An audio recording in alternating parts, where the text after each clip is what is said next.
high school athletics. Online. From Portland's West Side. We are Westside Mobile Media. Banks, Oregon.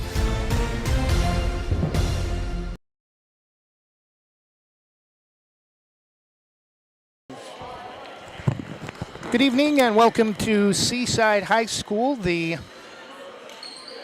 location for tonight's Banks Braves basketball game, our first road game for boys basketball this season, and first road game for league for the Banks Braves as we wrap up week number 2 of Co-op League action. Both teams tied at 2-0, Banks and Seaside, both in the top 10. The winner of tonight's game will go a long ways in determining the Co-op League boys champion this season and likely a home game in the first round of the playoffs, now knocked down to 16 teams starting this year, and then next year Banks will actually drop to 3 games.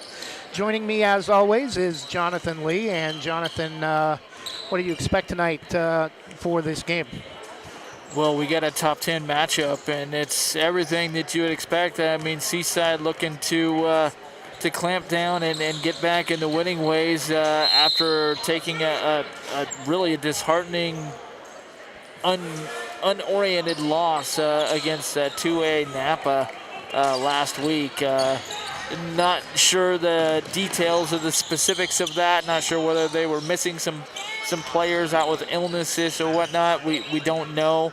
But we do know that they did stub their toe against Napa, and this is a very good Seaside basketball team. And they've got a lot of teams that, got players that, if you watch the Banks Seaside football game, you would recognize a lot of those names. Carson Kawaso, the quarterback on there, Tanner Kraushar, who was a go-to receiver for Seaside, and so they're also on the basketball court, and they've got some length here.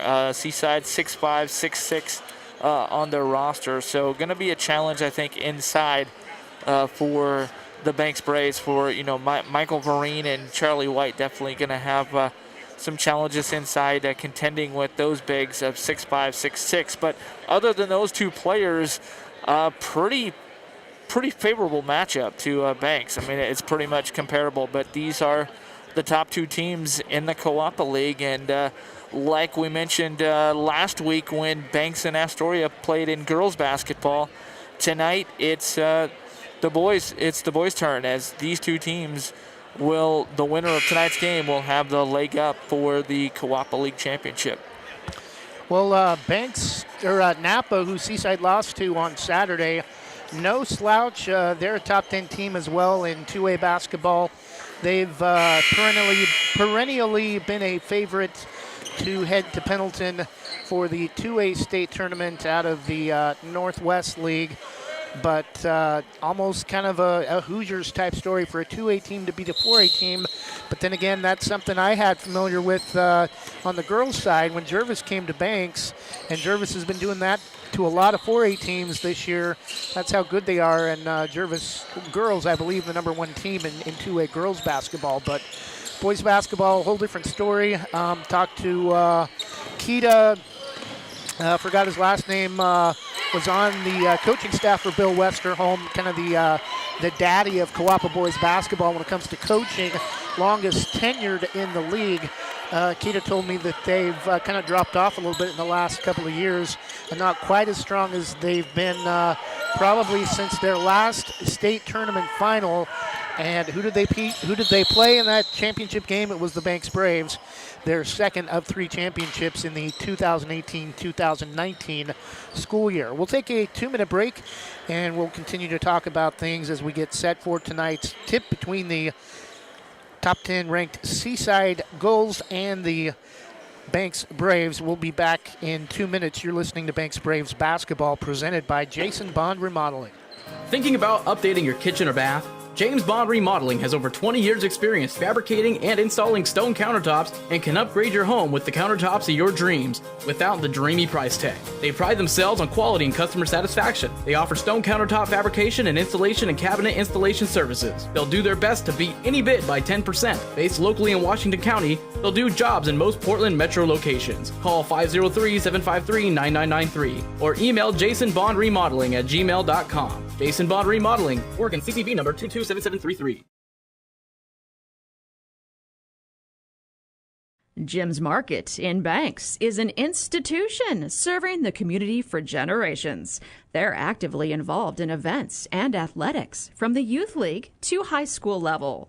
Let them serve you with their locally grown fresh produce, fresh bakery items, including custom cakes, and quick hot food from their in-store deli. Jim's Market, conveniently located at the south entrance to Banks.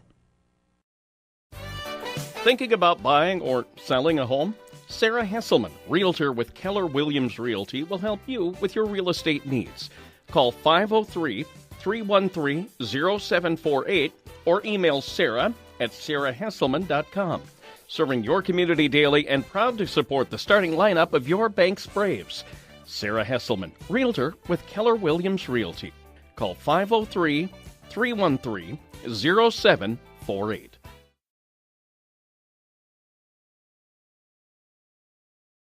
Rankings are important numbers in determining Oregon high school playoffs. So are rankings when choosing a lender to help you with purchasing or refinancing your home.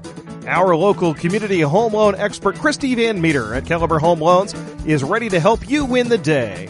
Call Christy today for all of your home loan needs at 503-327-5302 or caliberhomeloans.com/kvanmeter. Christy Van Meter, NMLS number 1700271, state licensed in Oregon, an equal housing lender. All products are subject to credit and property approval.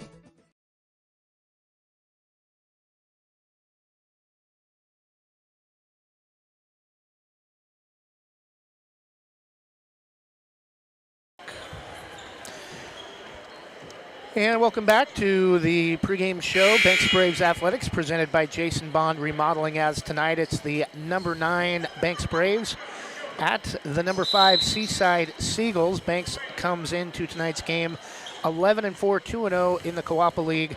Seaside 12-4 and 2-0 in this top 10 matchup. Again, these two teams likely to finish atop the Coapa League. Not really expecting any other team out of the league to advance to the first round of the state playoffs. But Jonathan has a look at Seaside's history so far this season and their record coming into tonight's game. Well, Trevor, these two teams are pretty much identical if you look at their records. They're both 2-0 atop the Coapa League, and the winner, like we mentioned last segment, the winner of tonight's game is going to have that leg up for the number 1 seed from the Coapa. But overall, Banks coming in at 11-4, and Seaside is 12-4, just one more win and in one more games played. But 4 losses. I mean, the Banks Braves would love nothing more than to give them the 5th loss and do so right here tonight at home, which they have yet to lose a game at home. They have not lost a game this season right here at Seaside High School. Well, we'll talk about that off the air, why that's the case. But not really Seaside High School, it's the Sea View from the Hilltop High School is exactly where we're at here. We can see the sea from high above the mountains here in Seaside. But we'll get into that. But the losses, Seaside won their first 4 games, and they lost at Junction City by 12, and then they also lost to Corbett by 5, 46-41, and that's the Corbett boys basketball. We're not talking about the girls who were undefeated until just the last Wednesday of this week. No, the Corbett boys not as good as their girls, but Corbett beat Seaside 46-41. They also lost at Marshfield. Got embarrassed. They got rolled by Marshfield. It was a 10-point game, I guess. Okay, a 10-point game at Marshfield. And then, of course, they lost at Napa by 6, 58-52. Then they bounced right back and beat Tillamook by 14, which is kind of a head scratcher, Trevor, because Tillamook is a team that you and I were talking about. This Seaside team should have beat them by 20. Yeah, Tillamook's not a very strong team this year. They have been a state playoff team prior to that 2018-19 season. They actually beat Banks at Pacific University, one of the last years that the Division III college in Forest Grove would use in the boys and girls 4A state tournament. Something a lot of people may not know about this facility, Jonathan, this complex was all built free of charge, donated, or the property was donated by Weyerhaeuser, probably one of the largest timber companies in the state of Oregon, as Seaside's previous location for their high school was right on Highway 101, probably the closest school to sea level in the state. And with the talk about the big earthquake probably coming in the next 100 years or so, that would totally destroy the high school and any kids that were in it. So Weyerhaeuser donated this property to build Seaside High School on, and a beautiful gray brick facility, very tall. No really risk of having a shot hit the rafters in this building, and a nice facility for the Seaside Gulls for gym sports, volleyball, and basketball. We'll take another 2-minute break, and when we come back, see if we can wrap up some other scores for you, other games tonight. Not a lot around the league, just one other contest, as it's just a 5-team league. We do know Astoria is playing at Staten tonight, and if Astoria is able to get a win over Staten, that's going to be huge for the strength of the league when it comes to playoff time, with Staten being a top 10 team. We'll take a 2-minute break and come back with more. You're listening to the Banks Braves pregame show. Banks Braves Athletics, presented by Jason Bond Remodeling. We'll be back in 2 minutes. You could save hundreds of dollars by moving another loan over to Wana Credit Union. Receive cash or make no payments for 90 days. Get started by visiting wana.fcu.org. Terms and conditions apply. Federally insured by the NCUA. Proudly serving our neighbors in Washington County since 1946, LaHaye's is your destination for locally made Letterman's jackets, custom embroidery for business apparel or a unique gift, and scouting uniforms and supplies. LaHaye's is on the corner of 3rd and Main in historic downtown Hillsboro. Open Wednesday through Friday, 10 to 6, Saturday, 10 to 4, and anytime online at lahayes.com, or call us at 503-648-2341. At American Family Insurance, protecting farms is at the heart of what we do. After all, it's where we got our start more than 90 years ago. We understand it's more than a farm, it's your life. And that's why we offer customizable policies that protect what you've worked for. Let's build the policy your farm deserves. Call American Family Agent Terry Powell in Gaston, 503-521-8842. American Family Mutual Insurance Company, SI, and its operating company, 6000 American Parkway, Madison, Wisconsin. American Family Insurance.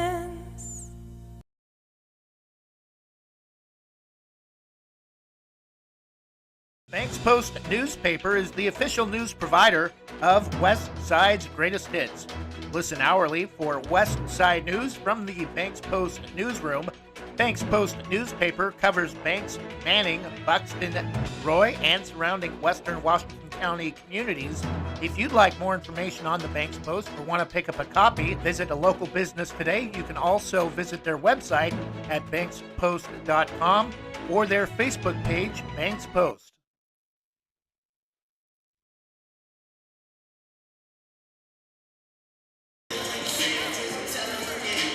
And we're back just about 10 minutes before we kick things off with the tip for tonight's boys game. Actually, about 10 minutes behind schedule, as this game was set to start at 6 o'clock.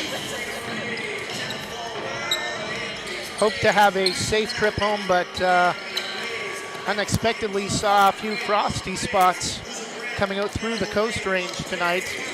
Temperatures are expected to dip below or to around the freezing mark, but that shouldn't come till around midnight or so later tonight, with about an hour trip back home. And Jonathan and I were talking about the league schedule for tonight. Astoria hosting Staten. If Astoria wins that game, Astoria surprisingly 2-1 in league, but not a very strong overall record at 8-7. But a win over a top 10 Staten team would go a long ways towards Astoria possibly getting in as a third seed from the Guapa League, as the other league contest tonight, Valley Catholic and Tillamook. Taking a look at the rosters for both teams. First, for the visiting Banks Braves, number 2, Wyatt Selleck. Number 3, Ben Mayo will likely be your starting guards. Number 4, Caden Peterson normally gets playing time late off the bench in blowout wins. Number 5, Cooper Goebel, he'll get the start, leading scorer for the Braves, but has had kind of a rough couple of games to wrap up the non-league schedule. Number 10, Nick Vidmantis, another one of those bench players, can bring a little spark if he gets hot from outside. Number 12, Carl Carlson, kind of the last man in. Number 21, Billy Harris. He's had at least a couple of starts this season to kind of mix up the rotation, but don't expect a lot out of him offensively. Number 22, Grayson Voss, will also come off the bench. Number 24, Charlie White, he's the lead post player and officially made the announcement, Jonathan, I'm sure you saw this also on Twitter, that he will officially be playing his college football season next year with the FCS Portland State Vikings, hoping to get that historic program back to the playoffs this year in Big Sky football. Number 32, Michael Vereen, he'll also get the start. He'll be the 5th starter with Charlie White in the post. He's kind of a spark player, doesn't normally score a lot, but one of those cleanup guys around the rim, along with Charlie, both very good rebounders, and when they're close in around the rim like that, you're going to get high field goal percentage that close to the rim. Blazers were one of the best field goal shooting teams back in the 80s and 90s when they had the bigs like Buck Williams and Kevin Duckworth in there, and that was a big reason for it, was putbacks off the glass. And the other two players, Ian Bodine, kind of the main spark plug off the bench, number 35 and number 40, Logan Kine. Probably will not see him in tonight's game unless by some shocking reason this is a blowout in the fourth quarter. Logan Kine, a floater off the floater from the JV, him and Carl Carlson, the last two players off the bench. And Jonathan, you want to go over the Seaside roster? Well, I was just going to say, looking at the schedule for tonight in 4A boys basketball, this game not the only top 10 matchup being played tonight. There's also another top 10 matchup, and it's on the coast as well. The spot to be, as the Junction City Tigers are down on the south coast. They're taking on the Marshfield Pirates. That is a huge game, so going to be some movement. Something to check tomorrow morning on OSAA rankings. There's going to be some movement in the 4A boys for sure with the outcomes of both our game tonight, Seaside and Banks, and then, of course, down the coast on the south coast, Junction City at Marshfield. Junction City, of course, is the 4th-ranked team in the state in 4A boys basketball. Marshfield kind of right there in the middle. So, the best-case scenario for the Banks Braves is to beat Seaside and then hope that Marshfield can upset Junction City, and then the Braves move up a little bit in the standings. So that's something to look forward to there. Well, Banks and Seaside have both lost to Junction City, and I know Banks only lost by 5 on a neutral site at the Sisters tournament. What was the score in the Junction City Sisters game? Junction City won that game by a dozen, 49-37. Okay, so if you look at the margin of victory between Junction City in the Junction City contest for these two teams, Banks has a 7-point advantage, but again, we're playing on a Seaside home court that for reasons we won't go into on the air, has an even stronger home court than most normal high schools around the state. So 5 minutes left before we get ready for tip-off. Jonathan? We'll go over that Seaside Seagull roster, which is heavy senior laden for Seaside. They've got just quick math, 7 seniors on the roster, and compared to Banks, they have just 5 seniors, 4 or 5 seniors on their rosters. I flipped the page. Yeah, just 4 seniors for Banks: Cooper Goebel, Billy Harris, Charlie White, and Michael Vereen. But the seniors for the Seaside Seagulls ranked number 6 in the state of Oregon officially by the coaches. Riley Wunderlich, a 5'11" senior guard. Another senior is Jared White, a 6-foot forward. Also, Ever Saboni, a 6-foot guard. Carson Kawaso, a 5'10" senior wing. He was the starting quarterback for the Seaside Seagulls. And the other seniors, Jackson Bassett, a 6'2" forward. Connor Langmo, a 6'5" forward. And Cash Corder, a 6'6" senior forward. So some veteran, some tall presence inside. I think, like I said, Charlie White and Michael Vereen going to have their hands full inside, working against the big bodies of Connor Langmo and Cash Corder. And that's really my only key for this game, is like watching a couple of keys in this game. One of them is how well will the Banks bigs do against the Seaside bigs? Who will control each other? Who will get the better of each other? The other key in this game, Trevor, is, we've seen it the last couple of games where Cooper Goebel has maybe started kind of slow, maybe missed the first 5, 6 shots, 7 shots, and then caught fire. I don't think Banks can survive a game like that tonight where Cooper starts off slow and then warms up. They need Cooper to be warm from the get-go. And then the other thing is what happens when Seaside, the other thing I'm watching in this game is what happens when Seaside doubles down on Cooper, takes that away. Who else from Banks steps up to fill that scoring load? Well, the home games that we've done so far this year, when Cooper's had off nights, there's been a lot of balance from the post players, but I think that's been due to the luxury of playing at home.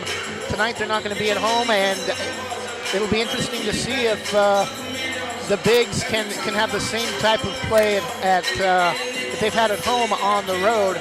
And I see some 33 Austin Palmer. He's not an experienced player, but a lot of height. Probably taller than Charlie White, but definitely not bigger than Charlie White. So might be able to block some shots, but strength around the basket, I think, is going to be key for the Braves bigs tonight. Well, Austin Palmer, we'll see how much he plays. He's a 6'3" freshman. That's as tall as I am. And for me back then, I was a post in high school, but in college, that's a guard. So he looks taller than 6'3" from where we're sitting. Also, he lists him at 6'3", but they say it's the shoes. You don't see what's padded in the shoes.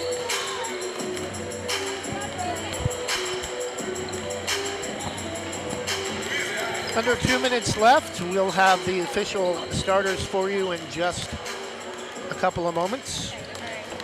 I want to thank our sponsors, Jason Bond Remodeling, Jim's Markets, Sarah Hesselman, Keller Williams Realty, Christy Van Meter at Caliber Home Loans, Wana Credit Union, LaHaye's Custom Embroidery in downtown Hillsboro, Terry Powell American Family Insurance of Gaston, Banks Post Newspaper, Andy McNabb Allstate in North Plains, Amy Downs at Diamond Residential Mortgage in Vancouver.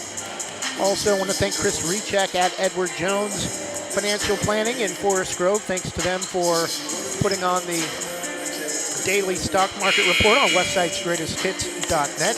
Main Street Pizza, North Side Rock in North Plains, Oregon Coffee Roaster, Shannon Jennings Insurance, in North Plains, Dawkins Creek Coffee, Specialty Screen Printing, Penalty's Pizza of North Plains, and Oregon Army National Guard sponsoring our player of the game, who we call the Oregon Army National Guard Hero of the Game.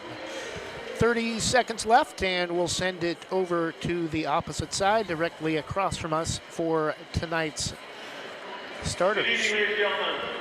Welcome to tonight's Cooperative League basketball game between the Banks Braves and your very own Seaside Gulls. The OSA requesting a model of good sportsmanship and refrain from derogatory cheers, cant behavior towards students, coaches, officials, and other spectators. Any verbal, written, or physical contact relating to race, gender, age, color, national origin, ethnicity, disability, sexual orientation, or religion will not be tolerated. Such penalties assessed against your school and removed from the event. Inspector removed from the event may be banned from attending future interscholastic events. Speak out if you see inappropriate behavior by immediately notifying the management staff. The OSAA and Seaside High School are committed to welcoming an environment that promotes fair play and respect for all, and expect the same from each of you that are here tonight. We request your cooperation in supporting the participation of officials in a positive manner. Together, we can provide a safe and respectful environment for all. And now, tonight's lineup. Starting off with visitors, Blue Banks.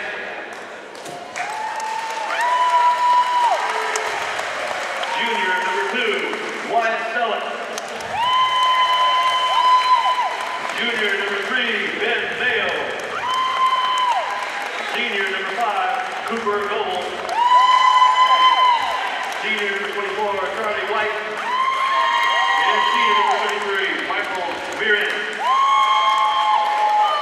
Now get to your feet for your Seaside Seagulls.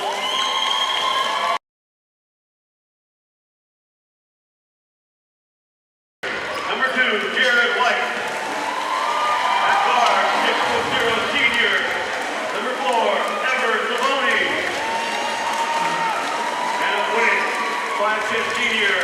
Number 5, Carson Mawato. And forward, 6'5" senior. Number 15, Connor Langbo.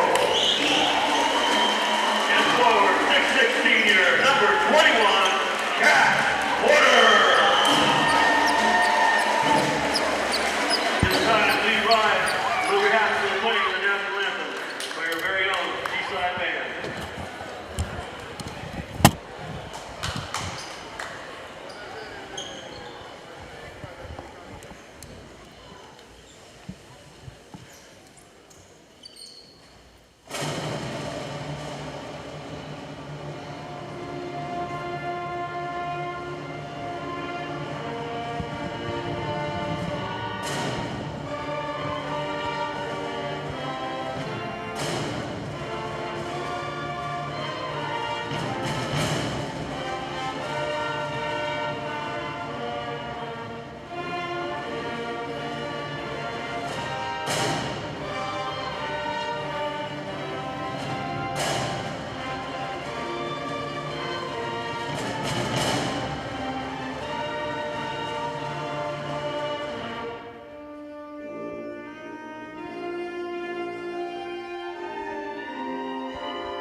Very nice to hear a band finally, Trevor. And I want to say just real quickly that the Banks School Administration, be very, very careful who you get your information from, because whoever told you you can't have a band perform at your games, you got misinformed.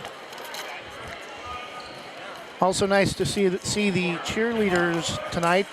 Bands and cheerleaders have been missing a lot the last couple of years. Banks in their road navy blue uniforms, white lettering and white numerals with Vegas gold trim. Seaside with the basketball. Inside, they go back out on top. 3 from Seaside is no good. Rebound loose, and we have a jump ball possession. Will go to the Braves as Seaside won the opening tip. 7:42 to go in the opening quarter. Just 18 seconds in. Seaside in their home white uniforms, cotton candy colors, officially known as Columbia blue and cardinal red.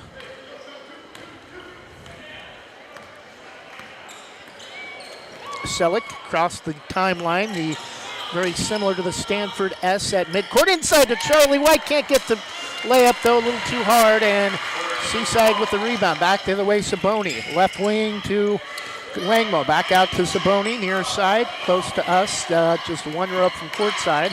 Saboni, right side, top of the circle against Mayo.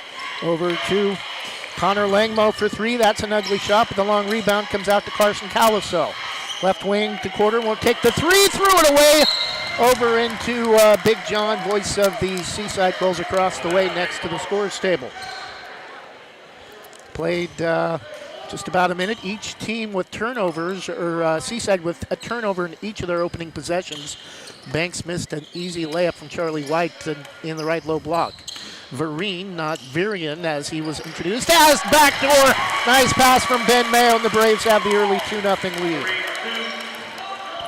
Beautiful pass from Ben Mayo and finding the cutting Vereen. And back the other way, we have a foul along the baseline called on Banks, and that will send Cash Quarter at the line to shoot 2. Fouls on Charlie White, and that's kind of a bad start for the Braves. Do not want to see him get in foul trouble early. Would like to see a guard pick up the first foul of the game if you're the Braves. First free throw for Seaside from Cash Quarter is good, and Seaside hoping to tie it on the second attempt from Cash Quarter. And it rims out, rebound to Goebel. 2-1 Braves. 90 seconds in first quarter, and pass is stolen by Seaside. Ahead to Cash Quarter right wing, Saboni. Point guard sets it up over to Connor Langmo. Right side to Connor Langmo. Drives inside, no. Flying in for the rebound attempt, Jared White, but it's to Charlie White. And pass ahead to Cooper Goebel, too far ahead out of bounds. And that's a turnover. Both teams a little bit, I think, amped up for this game, and a little bit too amped up, and it's created some early turnovers. Seaside 0 for 5 out of the gate from the field. Saboni goals with the basketball, gets it back right wing. Top of the circle to Calaso, back to Saboni. Takes a deep 3 against Mayo and Camden. First field goal of the game for Seaside. 4-2 Seaside. Under 6 minutes first quarter. Selleck to Mayo. Left side top of the circle. Starts to come on top. Hands it to Vereen. Drives through inside the three-point circle. 3 from Mayo is no good, but it should be Braves ball, but looked like the rebound attempt went off of Cash Quarter, but that's kind of the way things go sometimes when you play on the North Coast. And Saboni with the basketball. Right wing gets a screen from Connor Langmo, top of the circle. Braves look like they're in a man. Goebel picks up Jared White for Seaside. And inside Connor Langmo, no ugly looking shot, but the rebound to Jared White. Jared White, baseline corner to Cash Quarter, hands to Saboni, holds, dribbles across the midcourt line, now brings the ball just inside the top of the circle. Left wing 3 from Carson Calaso, no. And the rebound to Cooper Goebel. Braves with numbers if they hurry. Ahead to Mayo, drives inside, laid up and in, and we're tied at 4.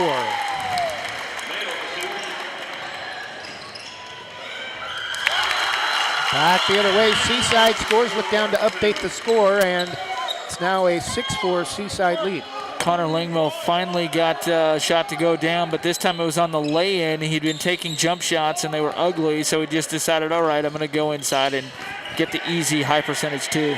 Mayo hands to Goebel, who will set it up right side top of the circle. Goes on the wing that side to Mayo. Back to Goebel. Vereen slipped or was knocked down. Goebel baseline jumper, no, but a foul called, and that's a good sign from an officiating standpoint, as it's hard to get calls anytime you play at Seaside or Astoria.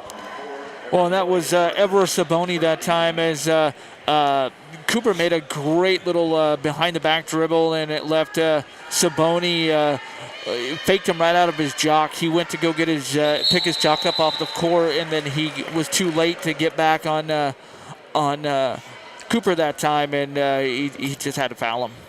And something I see, Jonathan, shot clock below the main scoreboard. Yeah, there's a 45-second shot clock installed here. It's not operating. I haven't noticed it operating, but they can operate it because, that rule is going to be in effect next season.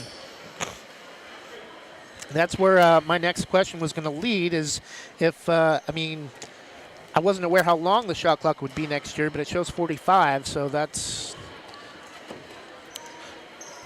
24 in the NBA, 35, I believe, is the college level.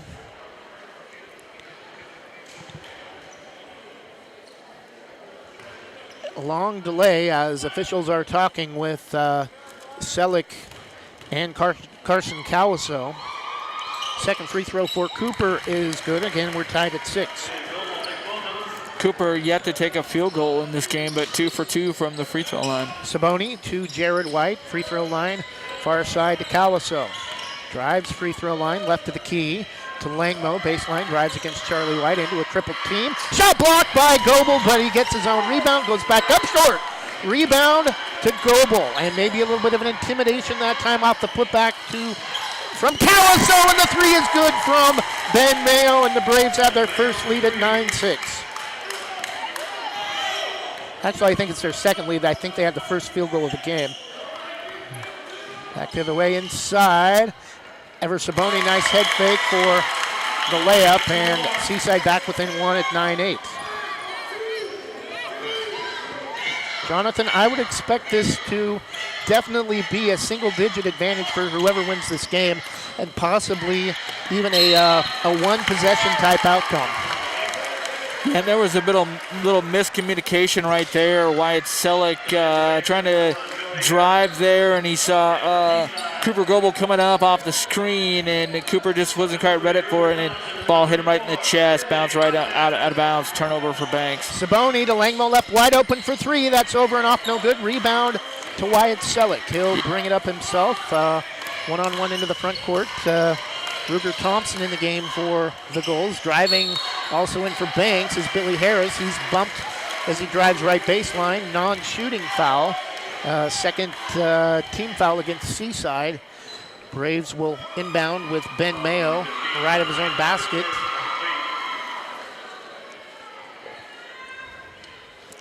Red sideline and end line uniform all the way around the court. Seagulls in white on the baseline. Charlie White to Goebel. Mayo tiptoes the sideline. Goebel with a man in his face. No. Saboni kind of got a hand in his face and comes down with the board. Left wing trying to set it up, and it's knocked away nearly into us, but able to keep it in play cash quarter. Around the perimeter they go to Saboni right wing. Drives on Mayo. Jumper baseline is good. Seaside back to a 1-point lead, and it's likely going to be that kind of night when you have two top 10 teams, likely to be a back and forth affair. Mayo drives all the way to the basket, splits a double team, finger roll, air ball, and rebound to Seaside. Quarter, front court against Billy Harris. Izzy Yontes in the game, nearly attempted a right wing 3 as it comes right at us, and Braves will get the ball back with just under 2 minutes left in the first quarter, trailing by 1. Ian Bodine will come in for the Braves. Spark plug off the bench. White inbounds to Selleck in the backcourt. Gets it across against Thompson. Now needs help. May have got away with a little bit of a push-off. Gets it to Goebel. Spins, right high key. Jumper just inside the free throw line. No. Rebound tipped high into the air, controlled by Cash Porter. Baseball pass ahead to Ruger Thompson. Left wing now will come back far side to Saboni to set it up. Takes a deep three against Bodine and can that one. 13-9, Seaside with the largest lead for either team here early. Under 90 seconds left. Selleck gets a screen from Charlie White up high, top of the circle. Picks up his dribble, but gets it to Goebel, right corner. Right out on top to Selleck. Drives and got screened out by an official, and we're going to get a travel on Ian Bodine. Another turnover for the Braves with 1:08 left in the first quarter. Seaside will get a substitution in. Jared White back into the game for Cash Porter. Ever Saboni, the leading scorer in the game right now at 9 points. Matching the team total for the Braves. And, tried to force a pass inside. Braves nearly come away with the steal, but pass even a little too hot for them. And Seaside able to hold on. Saboni on top to Jared White. Lost the handle as he tried to go around.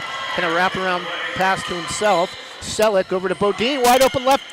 Three is no good, and the rebound to Izzy Leontes. Coming up on 30 seconds for the quarter, Saboni. Top of the circle to Jared White. Leontes for three. That missed everything but the backboard. And Braves will likely hold for the final shot, but Bodine wants to push. Drives all the way to the basket himself, and we're going to get an offensive foul. He wasn't even square to the defender, so I don't know how the defender was never even square to the shooter. So I'm not sure how they call that an offensive foul, but came to the side of Izzy Leontes, the much bigger defender, and call a flop job on that. 20 seconds left. 13-9, Braves still trailing by 4.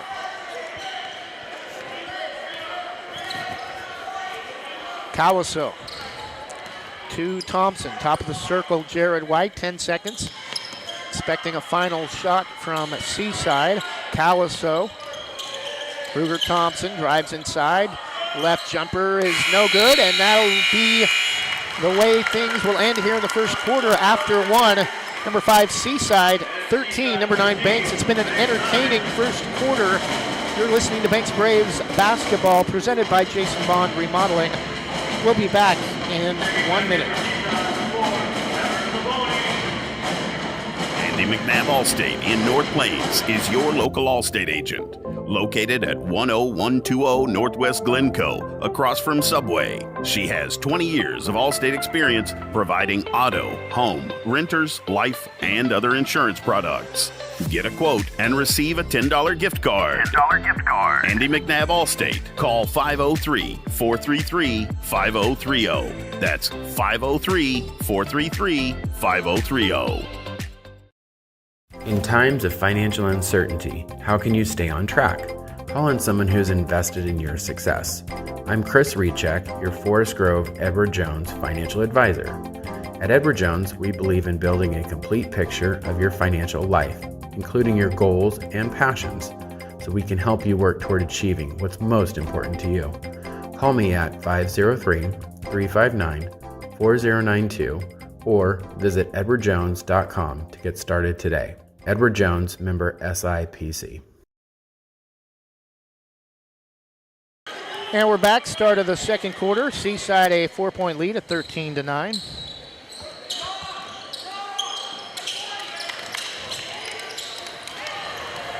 And Seaside misses. Banks with the rebound. Vereen into the front court. Billy Harris, long two, ugly looking shot, and barely got the front of the rim. Rebound back to Seaside the other way. Connor Langmo drives inside, laid up and in to Izzy Leontes. 15-9, Seaside with a 6-point lead. Braves need a basket here. Do not want to see this get stretched to double digits early. Selleck inside the top of the circle, picks up his dribble, hands to Goebel, bumped as he crosses the free throw line. No foul called. Long two is no good. Gets his own rebound, drives free throw line, lost the handle, and it's stolen by Ruger Thompson. Played a minute into the second quarter. Cash quarter to Thompson near side. Cross-court pass to Saboni against Mayo. Gets the screen from Yontes. Cash quarter drives, free throw line, spin move all the way to the basket against Vereen. Falls to the floor, hoping for a foul that isn't there, and the rebound to the Braves. Selleck finds Mayo, open left corner baseline, but won't take the three. Back to Selleck. And now the Braves look scared to shoot. Selleck brings the ball left side, top of the circle. Goebel with that kind of awkward looking over the head jump shot. And another miss from the Braves. 15-9, 6:20 to go in the first half. Saboni left wing. Stutter dribble against Mayo. Cross-court pass to Porter. Drives inside. Misses the running layup short. And the rebound to the Braves. Mayo drives inside. Double team. Kicks it out to Michael Vereen. Jumper off the front of the rim. No good. And the Braves, both teams almost equally cold now. Braves missing their first couple of shots. 3 of 10 or 3 for 11 now for the game. Seaside 5 for 16 in the first quarter. Langmo to Saboni. Free throw line jumper left to the key. No, that's no good. Over and off. The rebound to Michael Vereen, and we have a timeout, Banks.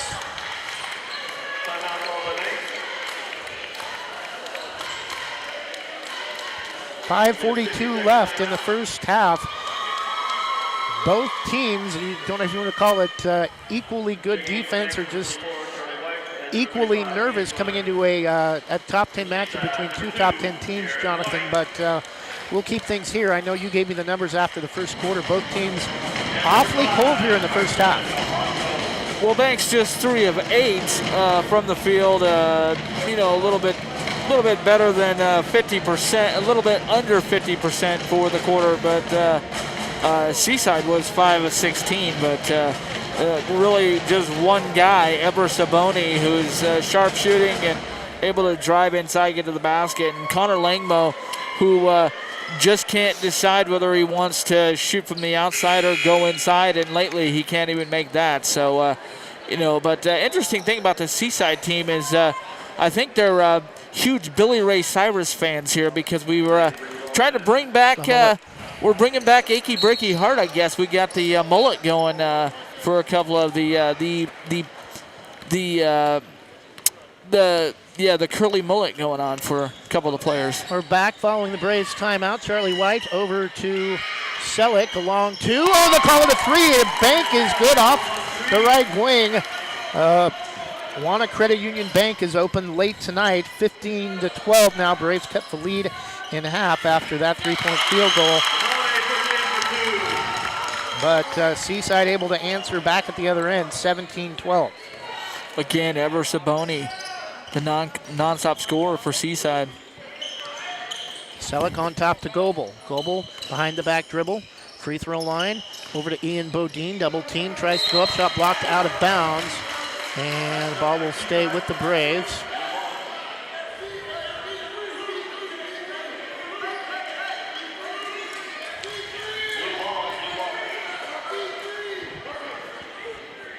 .455 left first half, 17-12 Seaside.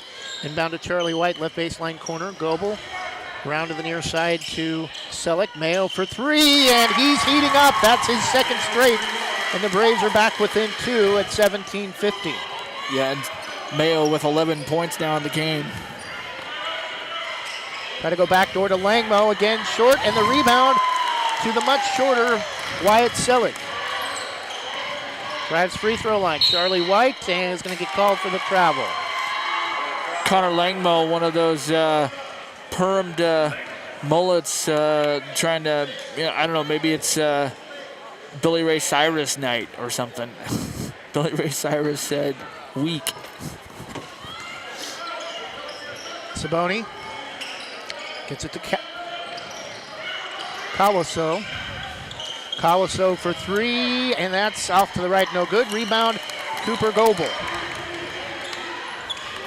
Seaside has been trying to key in on him, and it's left Selleck open, and he's done the bulk of the scoring tonight for the Braves. Goebel tries to take himself all the way to the basket, and comes up no good. And nice. Ian Bodine, nice job to get back and prevent the block, but that should be a T, I think, on Cash Quarter a little bit of tongue wagging that time as he tried to go up for the dunk and really didn't have much to wag about as he got rejected. Ian Bodine got him with the body.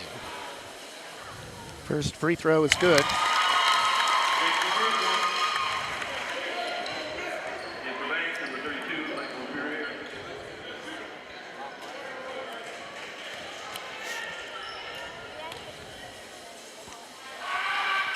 Second free throw is good as well. 19-15 Seaside with a 4-point lead. Under 4 minutes to go first half. Selleck will walk it up against Calaso. Cash Quarter with 3 points in the game, all from the free throw line. Goebel drives right of the key. Fadeaway jumper. No good. And we talked about Banks needing Goebel to step up tonight, and he's again having a cold start. Quarter. Gets a baseline to Connor Langmo. On top to Ever Saboni. Seaside looks like they want to run some kind of ball control offense on this possession. Connor Langmo on top, right wing to Saboni. NBA 3, short that time, and he's hopefully going to start cooling down a little bit. Had a hot start to the first quarter. Goebel with the basketball following the Braves rebound. Spin, fadeaway jumper is good. And Braves need more of that from Cooper Goebel, back to a 2-point lead at 19-17 as Cooper hits from the left side. That ends a string of 6 straight misses by Cooper. Hopefully now he'll have 6 straight makes. That is something the Braves need right now. Turnover by Seaside as they throw it into the bleachers, just about 20 feet down from us to our left. Seaside High School gym runs north and south. Banks moving left to right, north to south for the first half. Driving inside is Selleck. Fadeaway jumper, no. Rebound, Michael Vereen splits through. No, but he's fouled and he'll head to the line to shoot two. A lot of Seaside fans not liking the call, but looked like a clean block, but a lot of body on the putback attempt from Michael Vereen, and he'll have a chance to tie it for the Braves. Bill Westerholm, I think, not in agreement with the call. He's up off the bench as well. And ugly looking attempt from Michael Vereen is off to the right, no good. So best the Braves can do is cut it to a 1-point lead, and kind of surprised Grayson Voss comes in with still 2.5 minutes to go in the first half. Likely don't see him until late in blowout win. Second free throw is no good from Vereen, and it's still a 2-point lead for Seaside at 19-17. When you have a chance to score with the clock stopped like that and you don't take advantage of it, ugh. And little things like that in top 10 matchup are likely the difference in the game. And the rebound counted and he's fouled inside to Connor Langmo, and Seaside a chance to go back up 5. That's his first make after 4 straight misses. Foul will be on Grayson Voss, and this substitution scheme by the Braves, I'm surprised with. This is kind of like a late game offense for defense type situation. There's still 2 minutes to go in the first half. And the free throw from Langmo, or from Cash Quarter, is no good. And still 21-17 Braves. Mayo, between the leg dribble for 3, no, and the rebound to Jared White. Saboni near side. On top to Cash Quarter, nearly lost it. On top to Jared White. Saboni far side in front of the scorers table across the way. Gets a screen from Connor Langmo. Jared White for 3 left side. Too hard, no, and stepped out of bounds, and they do call it. And all will go back to the Braves, 21-17. 10th turnover for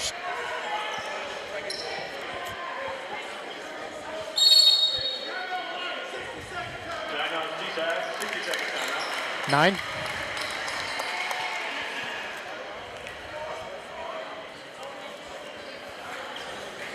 .135 left, timeout. Banks 21, Seaside 17. We'll keep things here. Next game shouldn't be quite as close, hopefully, as Banks.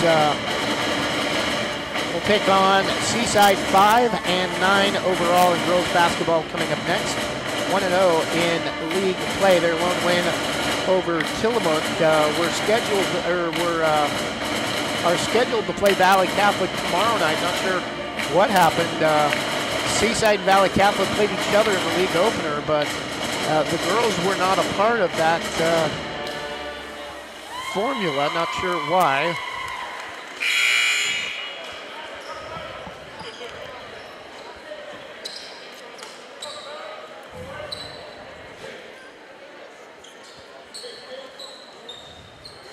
Checking in for bank number 21, Billy Harris.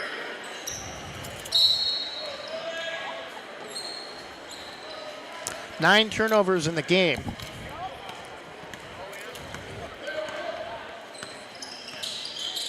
Ten turnovers.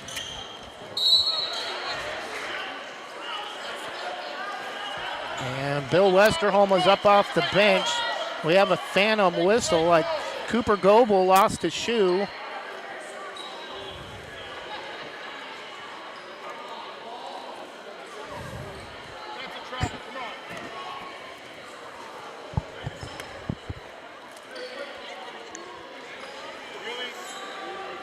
Seaside fans wanting a travel. Braves basketball, 1:24 left. Charlie White will inbound quarter court near side to Goebel. Back door to Selleck. No, didn't get enough on it. And comes up short, and we're going to get a loose ball foul on Wyatt Selleck. I think mad at himself that he missed the little bunny in the left low block. 1:17 left, 21-17 Seaside. Yeah, that's going to cost Wyatt Selleck some money in Kangaroo Court because he took an assist away from Cooper Goebel, a beautiful assist from Cooper. First foul on Wyatt, 21-17 Braves. Jumper from Caliso, no. Rebound to Billy Harris. Bring it up himself. Nice pass to Charlie White. Head fakes again, and they're going to get a travel. No, that's a makeup call.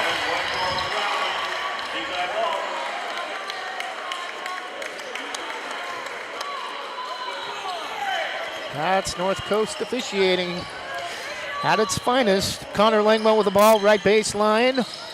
And on top to Cash Quarter for three. Rims out, no. Rebound to Charlie White. Well, to their credit, I mean, Seaside gets this every time when they come to the Portland metro area. Goebel, no good, but Charlie White right there for the putback, and it's 21-19. So Banks fans get a little taste of what Seaside fans get when they come eastward. 20 seconds left for the first half. Saboni will hold for a final shot. Final shot. Hoping his team can slot the ball through the net to end the half. Takes an NBA three, top of the circle. Ugly. And few seconds left. Goebel gets to half court, throws it up. Should count if it goes, but it's no good from midcourt, left of the basket. Gets nothing but backboard. And at the half, it's been a very entertaining 16 minutes of play, low scoring. Number 5, Seaside 21, number 9, Banks 19. We'll take a 2-minute break and talk about how the first half went when we return. You're listening to Banks Braves Boys Basketball presented by Jason Bond Remodeling. Have you ever wanted to explore the option of purchasing a home or refinancing your current home to lower your interest rate or get cash back for debt consolidation? I'm Amy Downs, a Senior Loan Officer with Diamond Residential Mortgage Corporation, and I pride myself on working with complete transparency, honesty, and integrity throughout the loan process and beyond. Call me at 360-513-6808 today. NMLS 1583279. Licensed loan originator in Oregon, Washington, Tennessee, Texas, and Arizona. Diamond Residential Mortgage Corporation is an equal housing opportunity lender. NMLS number 186805. Licensed by the Oregon Division of Financial Regulation under the Oregon Mortgage Lending License number ML-5206. All rates, fees, and loan terms are subject to formal loan applications, credit risk appraisal, evaluation, and other lending criteria. Programs, rates, terms, and conditions are subject to change without notice.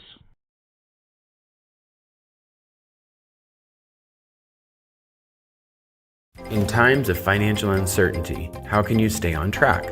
Call on someone who's invested in your success. I'm Chris Recheck, your Forest Grove Edward Jones financial advisor. At Edward Jones, we believe in building a complete picture of your financial. Visit Main Street Pizza in Banks, located next to Jim's Market, for the best pizza in Washington County.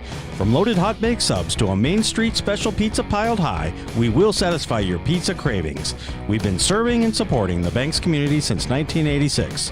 Open daily at 11 a.m. Call ahead now to place your order at 503-324-5858 or follow us on Facebook to see our daily lunch specials.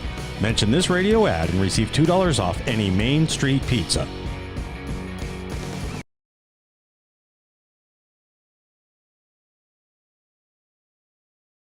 Northside Rock Products in North Plains is where you can get gravel products directly from the quarry. They service contractors as well as homeowners. They can get rock straight from the quarry that's essential for paths, driveways, under concrete slabs and roads, as it packs and condenses well. Northside Rock Products offers a variety of quality crushed rock and fill material, as well as boulders and specialty rock. They offer trucks for hire for contractor work. Northside Rock Products can bring their mobile crusher to your jobs for on-site crushing and screening. Delivery is available. Get all you need at low winter rates. Northside Rock Products LLC on Northwest Dixie Mountain Road in North Plains. NorthsideRockProductsLLC.com.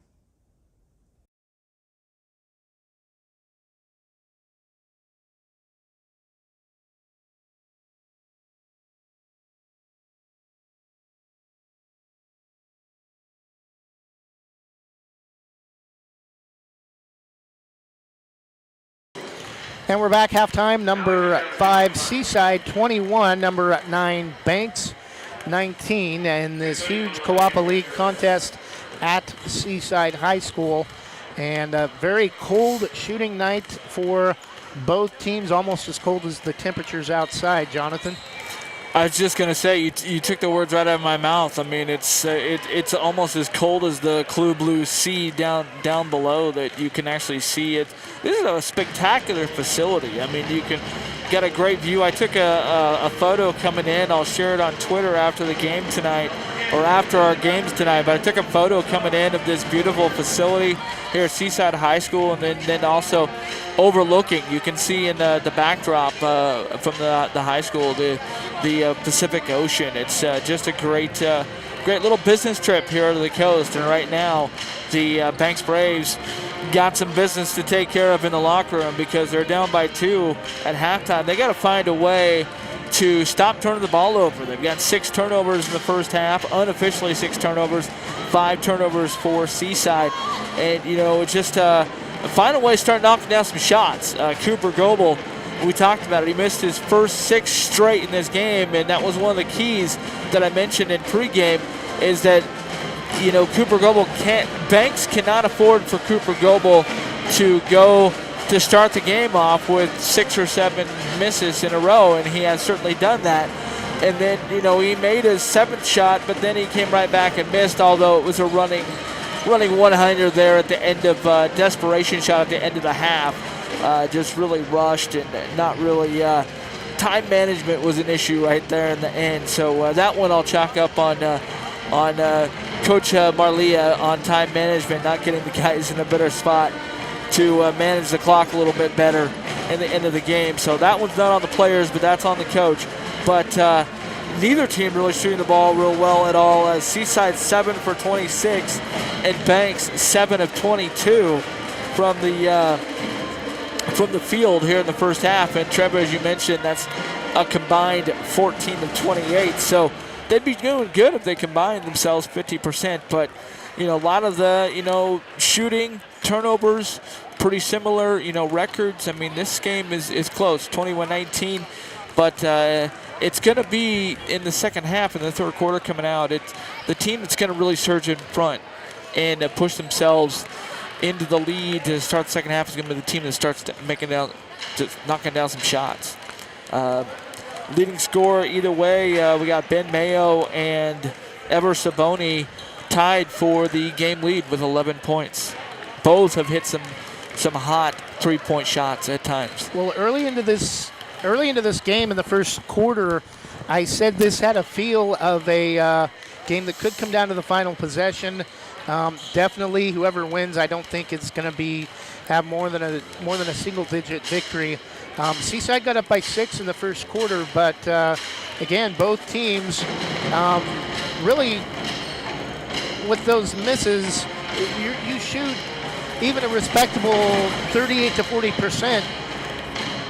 You're up 10 at halftime, and I think a little bit of that is just both teams have gotten in each other's heads, and it's affected the shooting for each team tonight. Yeah, and they just need to get past that. For Banks, they need to just keep their composure and not let that happen. You gotta. It's kind of like they teach you as a high school umpire. The old salts teach you gotta have thick skin. You can't let the parents or the coaches get into your head. Well, for Banks, I think one of the things that maybe they'd be wise to talk about in the locker room is, hey, don't let them creep into your heads. Develop thick skin. Come out, play within your game, be composed, and just relax and have fun. A lot of these guys, I see it with Cooper Goebel for the last couple of games. He just, for whatever reason, he plays so tight. And it's like, dude, loosen up, take it off, and just relax. Relax, have fun. Number one, you're getting to play. Okay, so that's to be celebrated right now, because how many games each night in high school basketball are getting canceled right now, every night? So number one, celebrate that you're able to have a game, you're able to play basketball. Celebrate because you love the game. So Cooper and his other guys, they gotta just relax and have fun, enjoy the game of basketball. When they start doing that, they're gonna start coming out more loose and knock down more shots. Well, one of the things, Jonathan, when you and I were in high school at this level, internet, Twitter, Facebook, they didn't exist. So that's only added to the hype with you got programs like Mid-Major Media, Oregon Predict that are on Twitter hyping up contests. It's a lot easier to follow that stuff than it was when you actually had to go out and buy a newspaper to read a story. Well, that's where coaches need to step in, because I actually do know this. There are coaches at schools today that do not allow their players to look at social media, and that's why they're so successful and so good. So yes, that is a distraction. It can be a distraction, but no, it doesn't have to be. And yes, there are teams and players in high school that do make that work every single day. So that's on coaches, not on the players. That's on coaches and administrators. Don't make your internet access in your gyms accessible so players can use their phones. Not enough time to get another break in before we start the third quarter, so we'll keep things here. Again, our halftime score, Banks trailing Seaside, number 5 Seagulls 21, number 9 Braves 19. You're listening to Banks Braves boys basketball on Westside's Greatest Hits.net and on YouTube. And now when I say don't make your gym internet access, that of course would be a last resort that you would do. That would be if your coaches can't do their job and corral them. And that's if that's a problem. But I don't see that being a problem here. It's just more of a case of just being too tight. Just relax and enjoy the game. Let the game come to you. Braves basketball to start the third quarter. Now moving right to left. Charlie White doing the honors. Mayo dribbling out on top, holds, gets it to Cooper, drives, splits a double team, goes up and under and misses again. Claps his hands, mad at himself for another miss, but Seaside back the other way quickly.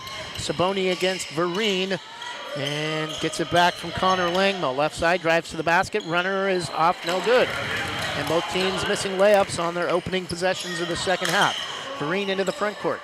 Charlie White calls for it, claps, goes around, gets it to Michael Vereen, baseline jumper, about 16-footer is good, and we're tied at 21 early in the second half. Michael Vereen, 66%, 2 for 3 on inside little shots like that. Saboni, right wing to Kawaso. Again, I'm screened out by an official. Seaside player driving underneath. Shots off the bottom of the backboard, and it was Cash Quarter that was trying to drive inside, and he kind of got he screened himself off by the basket. He tried to go under that tall frame. And then gets bailed out by a phantom foul called by the far side official. Slaps his chest as Pat Marlia was trying to have a discussion with him about it and said, that's my call. I'm not going to have any more, or I'm not going to hear any more of it. So, yeah, Michael Vereen, he tried to slide in front and just didn't get set big enough. He got him with the body. It was a good call. Selleck with the basketball, 22-21 as Seaside makes one of two at the line. Back the other way, Michael Vereen, no. Shot blocked, but a foul called, and Michael Vereen will head to the line to shoot two, where he had an ugly effort in the first half. So, Trevor, I was going to say that Banks did win the second quarter 10-8, and they scored the first two here in the third quarter and own a 2-1 edge right now and 31 edge. Much better, perfect that time for Michael Vereen. We're tied at 22, 6:49 to go in the third quarter.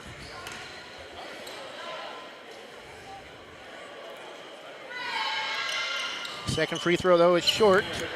22 apiece, Banks and Seaside, top 10 matchup in OSA A4A boys basketball. Saboni on top to Jared White.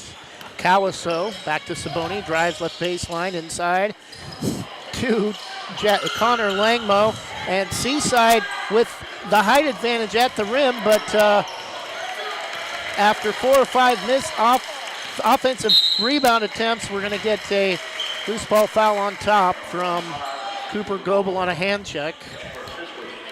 Yeah, that was a very quick whistle as, Cooper just barely touched him out there with his hand, and they called it right now. Tied at 22. This game has a tempo of probably somewhere in the low 40s, and inside that time, after about 7 or 8 attempts on that possession, Connor Langmo finally scores to put Seaside back up 2. 24-22 Seagulls. Charlie White will take a three and barely draws iron, but the rebound to Michael Vereen. Gets it back out to Selleck. Drives right of the key on top to Mayo. Stole it from Cooper Goebel. Drives left to the key, head fakes, bump, no foul call. Jumper is good. And Ben Mayo getting harassed left high post and gets it to go anyway. And we're tied at 24. Ben Mayo's got the stroke tonight, 13 points now, 2 here in the third quarter. Seaside back with the basketball. Saboni drives inside, and foul called on Ben Mayo as driving high one-handed layup from Saboni is no good, but he'll be at the line to shoot 2. That one I don't agree with at all right there. I was watching that play all the way, and Ben went straight up with Ever that time, and I actually saw air between them because I was looking and I saw the gray wall right between them. That's how much space was in between them. But official's going to call what he's going to call. And Saboni hits a pair cleanly, 26-24. 5.5 minutes to go in the third quarter. Goebel has it taken away by Saboni, and foul on Goebel. Where? Officials don't see. I'm convinced that they're going to call what they're going to call, whether it's right or wrong. They don't care. And Saboni got him across the arm in the backcourt to come away with the steal.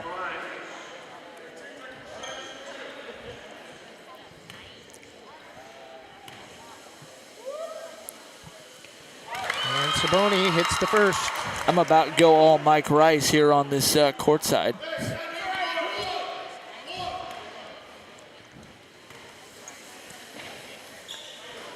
Second free throw is short, 27-24. Seaside a 3-point lead. Goebel to Selleck. Braves want to run play 1. Mayo to Goebel. And reach. Finally, they call a foul on Seaside. Nice sportsmanship that time from Carson Caliso. Saw a little talking back and forth, but just wanted to make sure why it was okay. 27-24. 5:07 left in the third quarter. Goebel inbounds to Selleck. Right side to Michael Vereen. High post picks up his dribble, far side to Selleck. Spins. Mayo coming off a curl. Right baseline. And screened out. Flips a pass out to Charlie White, left wing. Gets it inside to Cooper Goebel. Drives at the basket. No, but a late whistle.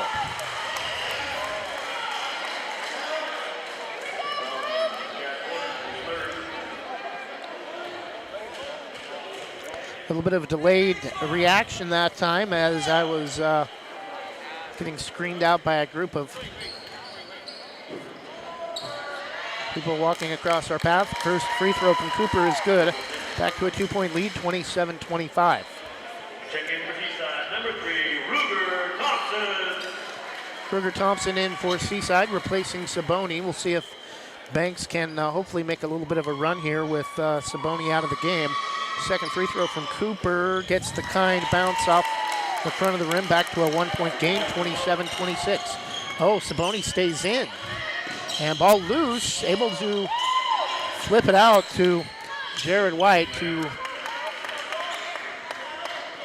regather control. Saboni left wing, got away with the travel. Right wing three is good from Cash Porter. That's his first field goal make of the game. 30-26, Seaside back up by 4. Selleck into the corner to Mayo. Back to Selleck. Now we're going to get a hand check on, I think, Jared White. Fourth team foul. Both teams should be in the bonus towards the start of the fourth quarter at this rate.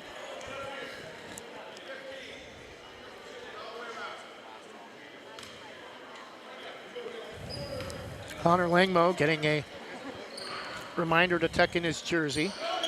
Global inbounds to Charlie White. Finds Mayo wide open in the corner for three. It's an air ball.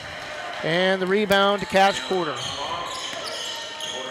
Under 4 minutes for the third. Corner three is no good. Too hard off the back rim. And Jared White, the Braves, with the board. Mayo into the front court. To Selleck, left baseline corner. Wants to go inside to Charlie, spins right, goes back to Michael Vereen. No, rebound tipped up, no. Vereen, no, gets his own rebound, no, rims out, and Braves with 2 or 3 chances. Looked like they were fouled on at least one of those. Mayo got away with one as he hacked Saboni across the rim, and now coming back, Selleck is going to foul Ever Saboni, and he'll head to the line to shoot 2. Seaside with the chance to go back up 6, their largest lead of the game. Foul to number 2, Wyatt Selleck is second, 15. And Pat Marlia wanting at least one of those misses from Michael Vereen, who was harassed on his layup attempts at the other end. 31-26, 32-26. And number 34, Izzy Hontes in for the Gulls. 32-26, Seaside back to their largest lead of 6. 3:20 to go in the third quarter. And we're going to get a hand check on Ruger Thompson. And now each team with 5 fouls. You may get to the bonus before the fourth quarter. Izzy Hontes has everything going for him except for the guitar. I mean, if he had a guitar, he'd look like Billy Ray Cyrus. Selleck to Vereen, fakes the handoff to Selleck, cross court to Mayo. Top of the circle, drives right of the key. Double team, tries to feed Vereen inside, and it's going to be another turnover for the Braves as Cooper Goebel puts his hands behind his back and lets out a sigh of relief. Michael Vereen will come out. Billy Harris into the game, and a 30-second timeout called by the Braves. 3:05 left to go in the third quarter. Seaside 32, Banks 26. We'll be back in 30 seconds. Orange Plains Chamber of Commerce invites you to check out Oregon Coffee Roaster. Based in the Portland foothills, this wholesale roaster has decades of experience offering quality Arabica coffee and loose leaf tea to businesses. Whether you're a business customer interested in a bulk order of 10 pounds or more, or a residential customer interested in smaller quantities, contact them today for your coffee needs. Call 503-647-5102 or visit their website, OregonCoffee.com.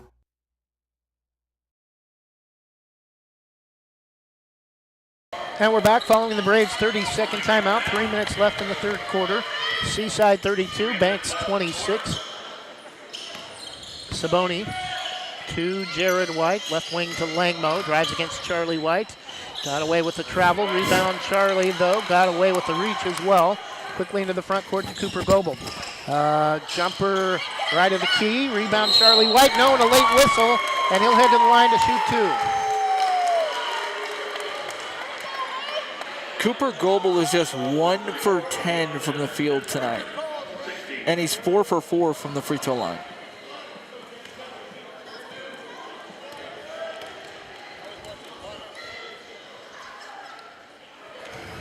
Free throw from Charlie White, too hard off to the right, no good. 32-26. Still the score with 2:40 left in the third quarter. Seaside a 6-point advantage. Second free throw is also off. Rushed his shot, tried to sneak in to follow his own miss, and the rebound to Seaside. Saboni drives, kicks it out, free throw line to Langmo, no, and a rebound will go back to the Braves out of bounds. Charlie White will inbound, baseball pass ahead to Billy Harris. To Goebel, on top to Selleck, won't take the three. Mayo, free throw line, back over to Selleck, right corner, inside to Charlie White, lost the handle. Billy Harris picks up the loose ball, out on top to Mayo for three to clean up the garbage. String music, Ben Mayo. 32-29, Ben Mayo comes away with a bailout jumper when the Braves need it most, again cutting the lead in half at 32-29. Saboni, far side in front of his own bench. Brings the ball back center of the court, now sets up top of the circle right side to Ruger Thompson. Langmo back over to Saboni. Thought about a deep three, won't take it. For Jared White inside, back out to Saboni. Under 2 minutes, drives. It comes up short, gets his own rebound, flips it up and in. And that just should not happen with Ever Saboni getting his own rebound in amongst the much bigger Braves players. And Cooper Goebel misses a basket on a driving layup that goes all the way around the rim and falls off. 34-29 Seaside, under 90 seconds for the third quarter. Saboni walks it up near side, gets a screen from Hontes, drives, kicks it out to Ruger Thompson. Hontes back to Saboni against Mayo, holds back to Jared White. Hontes, right of the key, tries to go to the basket, double team, shot is rejected, and Charlie White ahead to Cooper Goebel, drives inside, shot rejected. And Langmo with the board. Off his own block shot, and it's going to stay with Seaside with 50 seconds left in the quarter. And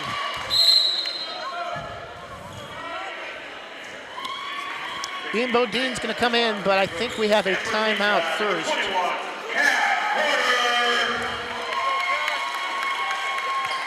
Going to say no timeout. Seaside most likely will hold for the final shot of the quarter. A 5-point lead, if they score here, would be their largest of the game at either 7 or 8. Hontes, Ruger Thompson. 30 seconds on the timer. They go to Cash Quarter at the free throw line. Back out, they reset. Saboni out near midcourt in front of the scorer's table, far side. Under 20 seconds. That's where that 45-second shot clock would be nice.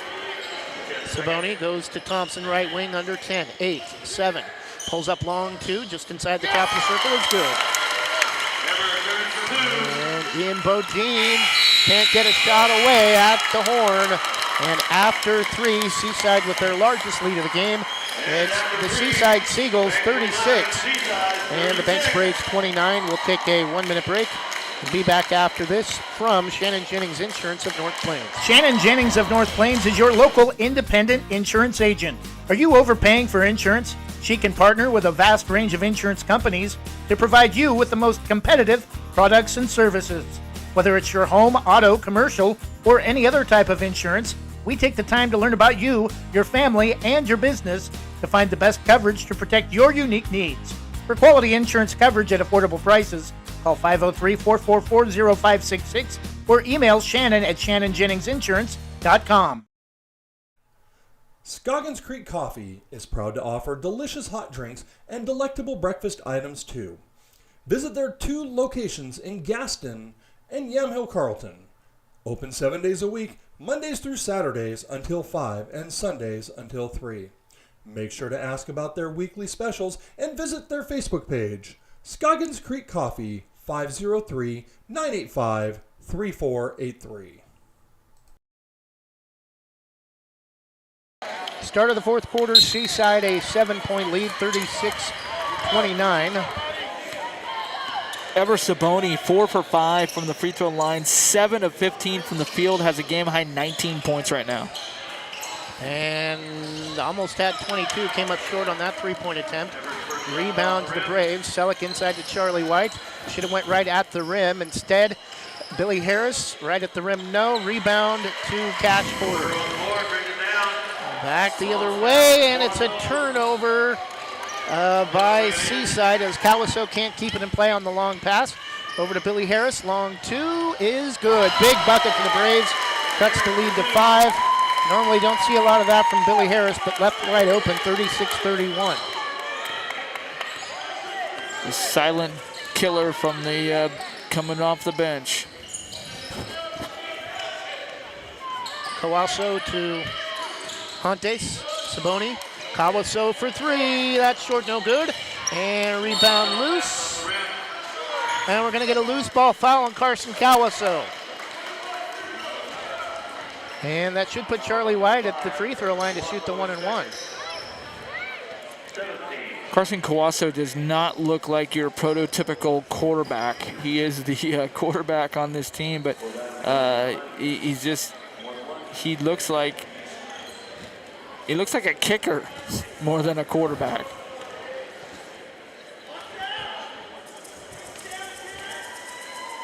Actually, they're putting Ian Bodine at the free throw line. It doesn't matter, he misses short off the front of the rim.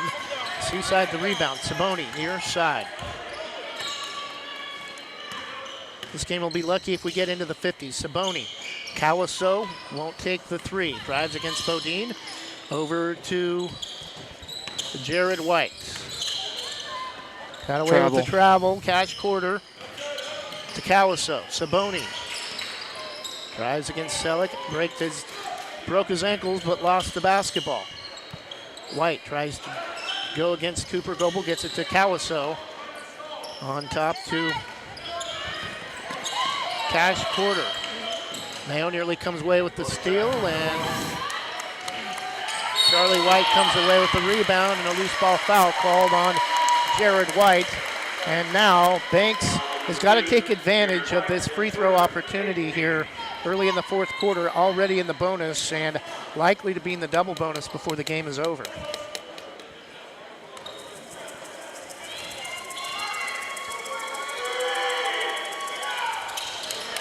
And first free throw rims out, and it's going to go back to Seaside. And I'm sure Jonathan Banks has missed enough free throws tonight where if they were shooting a respectable amount, say 70-75%, they would have the lead in this game. Yep, it's all about who's, like I said, coming in the second half, it's all about who's going to start knocking down shots. Cash Porter, ugly looking jumper just inside the free throw line, long 2, rims out no from Jared White. And again, it's been an ugly shooting performance from both teams here in the second half, and Ever Saboni comes away with the steal and lays it up and in. And just like that, it's back to 7 and a timeout called by Seaside. Yeah, nice little steal and run out there by Ever Saboni as he had a big smile on that. That was right over here near us on the far sideline over here, and as he knocked that one away, he lit up with a big smile. It's like he knew, oh, I'm gonna go get this and lay it up and get some more momentum. Well, it was a 7-point lead at 36-29 to start the fourth quarter. Braves scored first to start the final period, but Ever Saboni with that layup, with that steal and layup, put the lead back to 7 with 5:39 left, 38-31. This tempo has a feel of maybe mid to upper 40s for a final score, and that definitely favors Seaside, I think. Yeah, Ever Saboni with a 50-50 split for each half, playing pretty much pretty balanced. That's all I want to say, was a pretty balanced first half and second half. He had 11 points at halftime, 10 points here in the second half for 21 points in the game.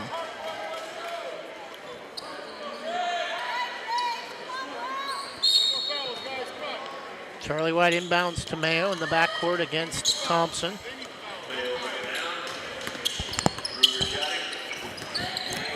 To Goebel.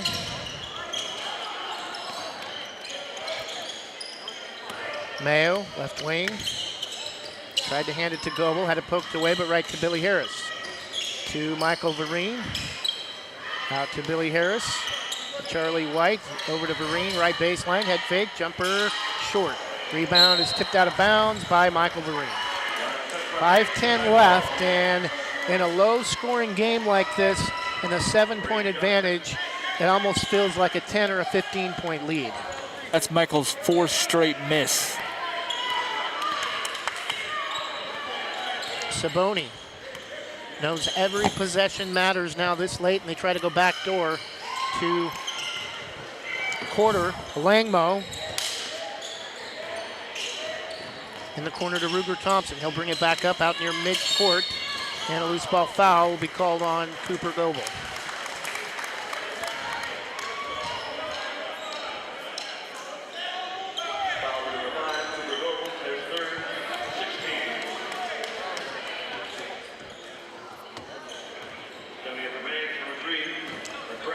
Quarter inbounds to Saboni in the backcourt.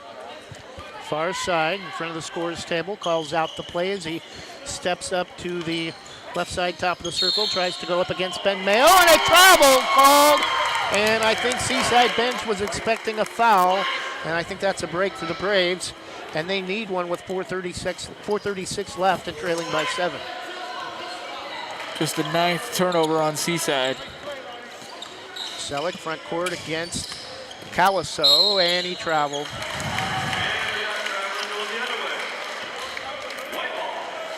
You know, these officials, they do a pretty good job of when they call something at one end, they come back down on the very next play and call it on the other end as well. So one thing you can't do, you definitely can't blame them for calling it lopsided. They call it evenly. Saboni hands to Thompson as we near the 4-minute mark. Thompson back to Saboni. Free throw line to Cash Quarter. High bounce off the back rim, no. Rebound, Charlie White. Braves need to start putting points on the board as we start to head under 4 minutes. Cooper Goebel against Saboni for 3, and it rims out. That would have been huge to cut it to 4. Back the other way, though. Langmo, and can't get it to go, but a loose ball foul. And Connor Langmo is going to be at the line to shoot 2.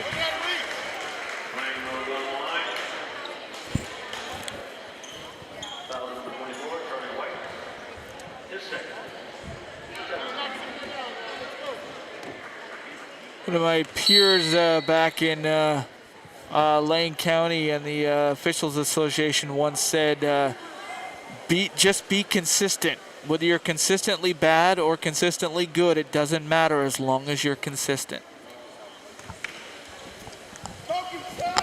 3:52 left. First free throw from Connor Langmo is good. And it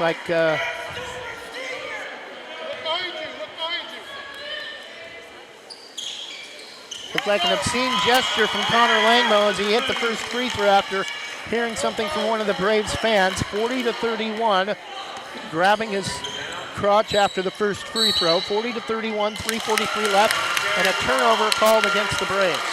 And he just blatantly clapped right in Charlie White's face, and that was right in front of the official, who I don't know what the official was watching, but that was right in front of him. That should have been an automatic technical foul for taunting. And now the officials are going to talk to somebody in the Braves, one of the Braves fans. I'm wondering if they may have ejected someone.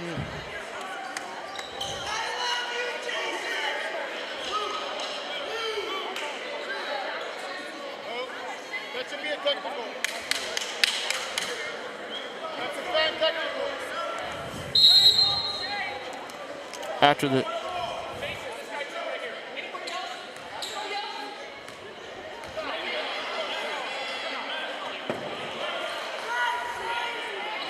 give a technical to that official too, as his attitude is just, he basically egged on the fans. Anybody else? Anybody else?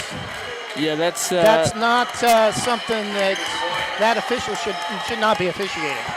Yeah, that's a cardinal rule broken right there. Basically daring. Oh, and he just threw out one of the longest running Brave families, the Merritts.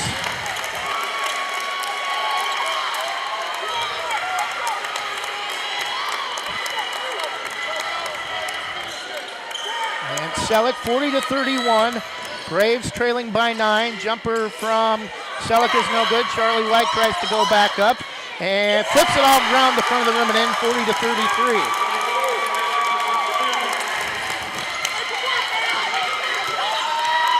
Saboni against Selleck, under 3 minutes. Braves fans on their feet. Thompson to Saboni against Selleck. Over. Stolen by Charlie White.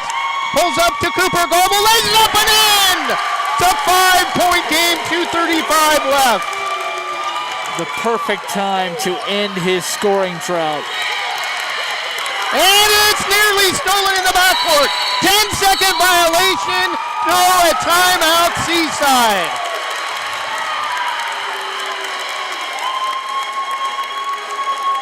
Well, then after the play, Cash Corder was over to one of the officials. He was pointing at his elbow or something, like he got hit in the elbow. And that is the last person that you would want to be complaining that he got hit in the elbow. I mean, Seaside has been getting away with murder practically all night long, and then they're crying for a foul because they got hit in the elbow. Oh, you got hit in the funny bone? The white-haired official who threw the Merritts out on the technical foul, and then later dared Banks fans for any more, put his hand up to his other co-officials on the court, almost like he wasn't going to hear any more talk from him.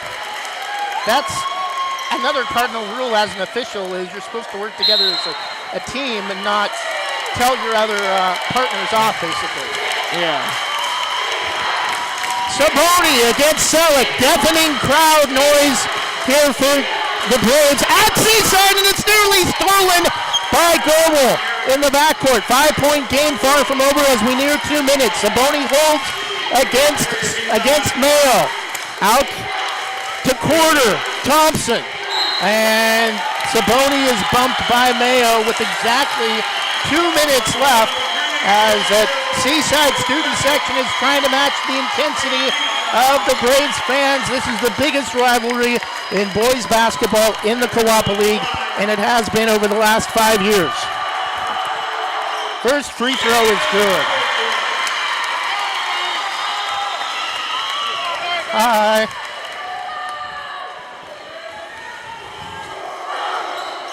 Second free throw also good. 42-35, back to a 7-point lead for Seaside. Under 2 minutes left. Goebel with the basketball, front court to Vereen.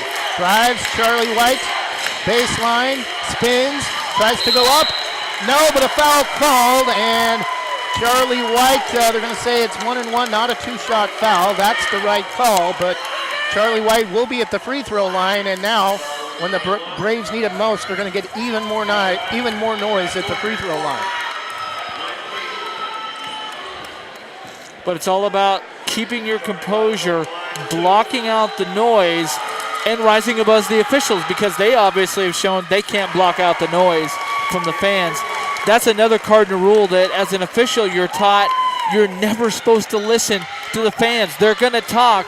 You're not supposed to do that. Well, the gray-haired official, or the white-hat official, he failed right there already. He's listening to the fans. You're not supposed to do that. 42-37, Seaside into the front court.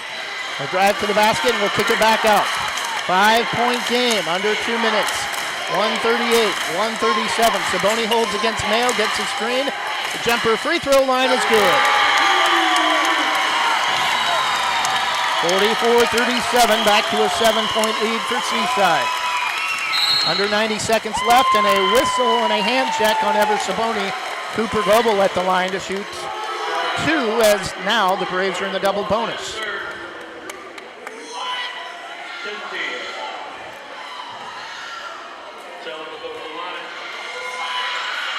No, it's actually going to be Wyatt Selleck. First free throw is short.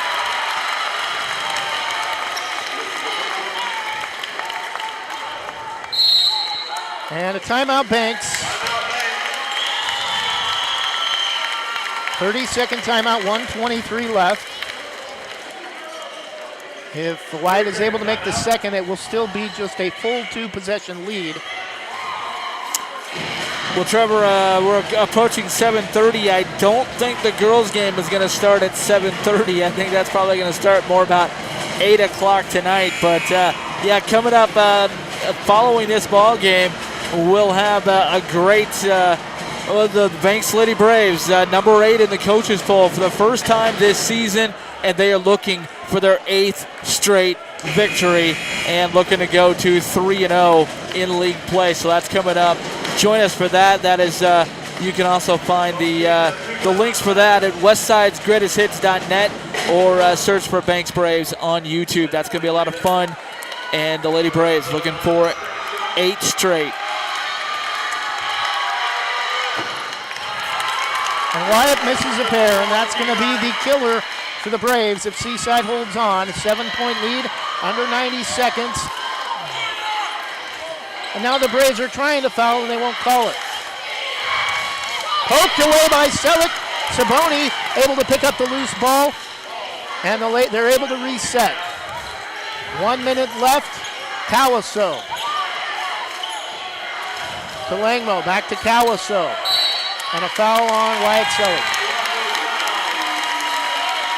54 seconds left, 44-37. Seaside a 7-point lead.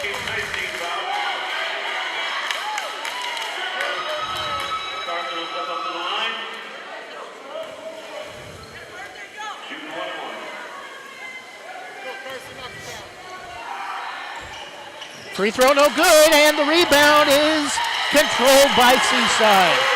And loose ball foul on Selleck or Mayo.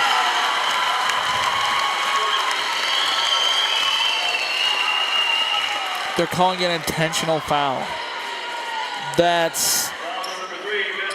No, because everybody's lined up around No, he the went key. like this. He went like this. That's intentional, but... If it was an intentional foul, everybody'd be behind half court. No, you can be on the box, but they get it's 2 shots in the ball. That is what it is for an intentional, but the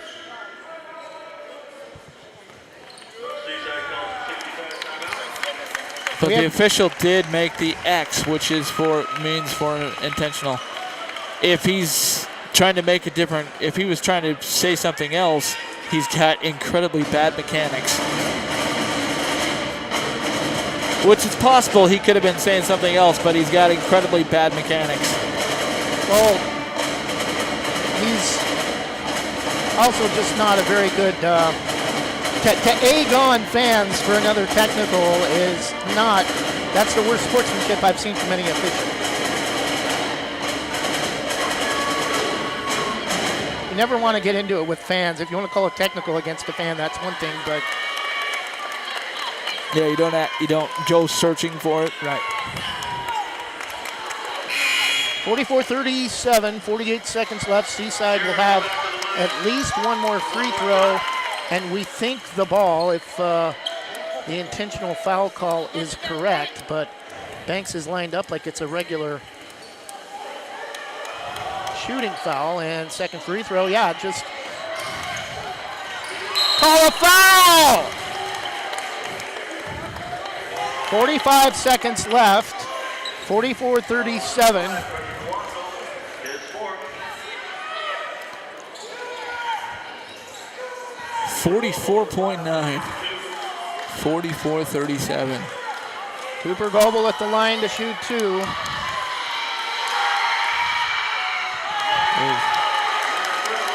And Banks has had their opportunities at the line tonight to at least make this a one-possession game. Second free throw is no good, and the tip-in is good, but we're going to get an offensive foul. Charlie White on the clear-out. Called as he made the basket.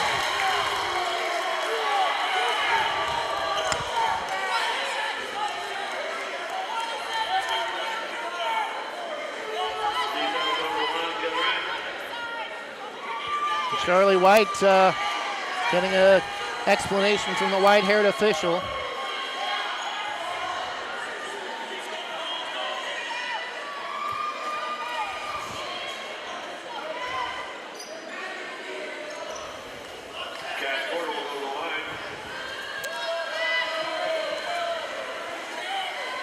And usually, as the case, officiating here late in this game has made the difference for Seaside in the win.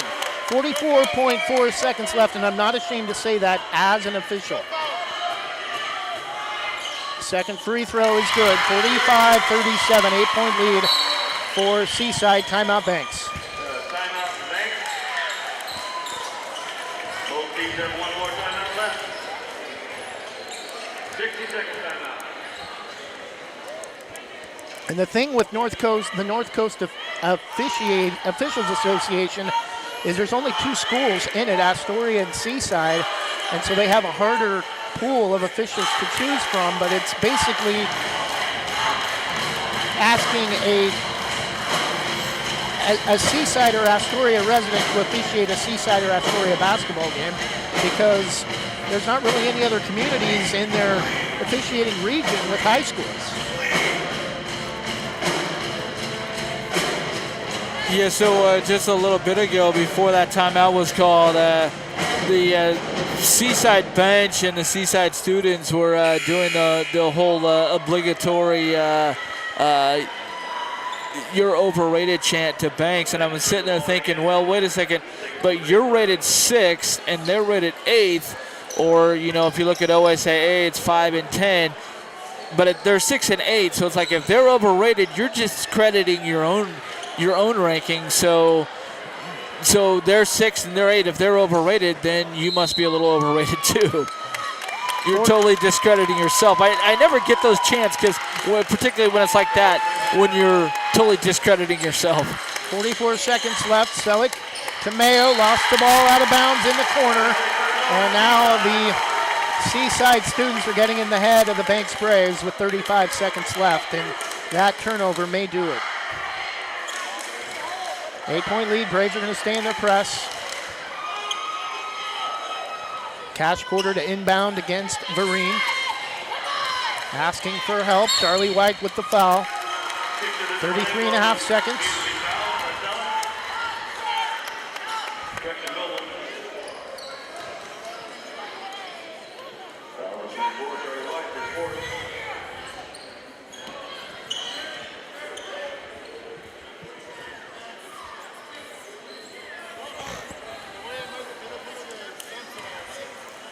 Well, it's been a strange evening here tonight, to say the least. Still a chance. Cash quarter misses the first free throw.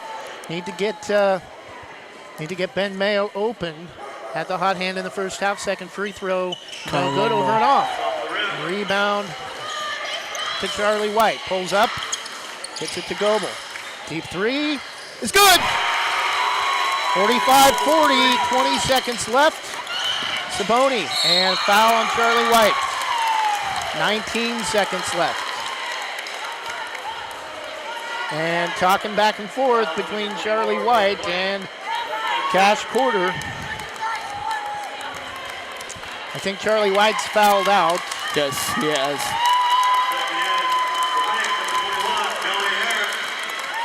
Billy Harris will come in to replace Charlie. Less than 40 seconds left.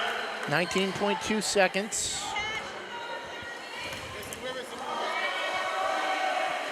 First free throw is good. Bald-headed official and Bill Westerholm having a good laugh about where to have dinner after the game. 46-40, 19 seconds left. Second free throw is good. 47-40, 30-second timeout. Banks, likely their final. They might be neighbors, so they might be talking about what they want to watch about the college game they want to watch tomorrow.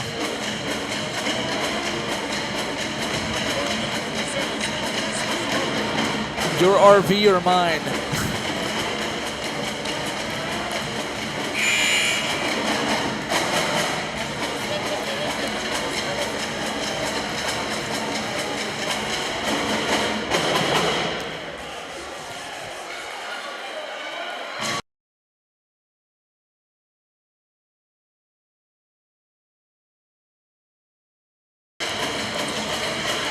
19 seconds left, 47-40.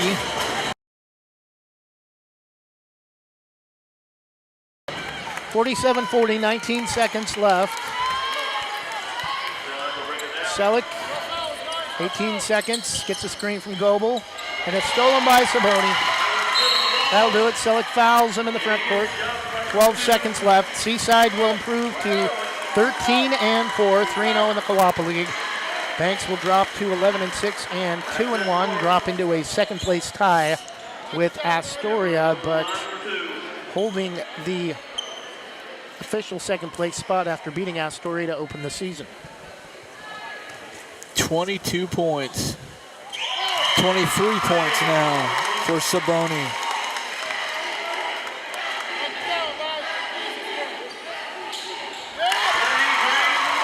.40, 9-point lead. Goebel for three. No good, and that'll do it. Calaso with the run out, and Seaside will dribble out the clock. Final score, Seaside 49, Banks 40. We'll take a 1-minute break and give you our Oregon National Guard hero of the game, and it actually might be for the opponent. Banks 49, Seaside 40. We'll take a 1-minute break and wrap things up and get ready for girls action when we return. Specialty Screen Printing in Yamhill offers your business the creativity and expertise to print your logo on a variety of items. Owners Ken and Linda Johnson have 40 years of experience on industrial parts and every type of material, including ceramic tile. Their fast service can have your project done in less than a week. Visit their website, specialtyscreenprinting.com, to see for yourself how they can help you boost your company's marketing and industrial screen printing needs. Call 971-998-9274 or visit their website, specialtyscreenprinting.com.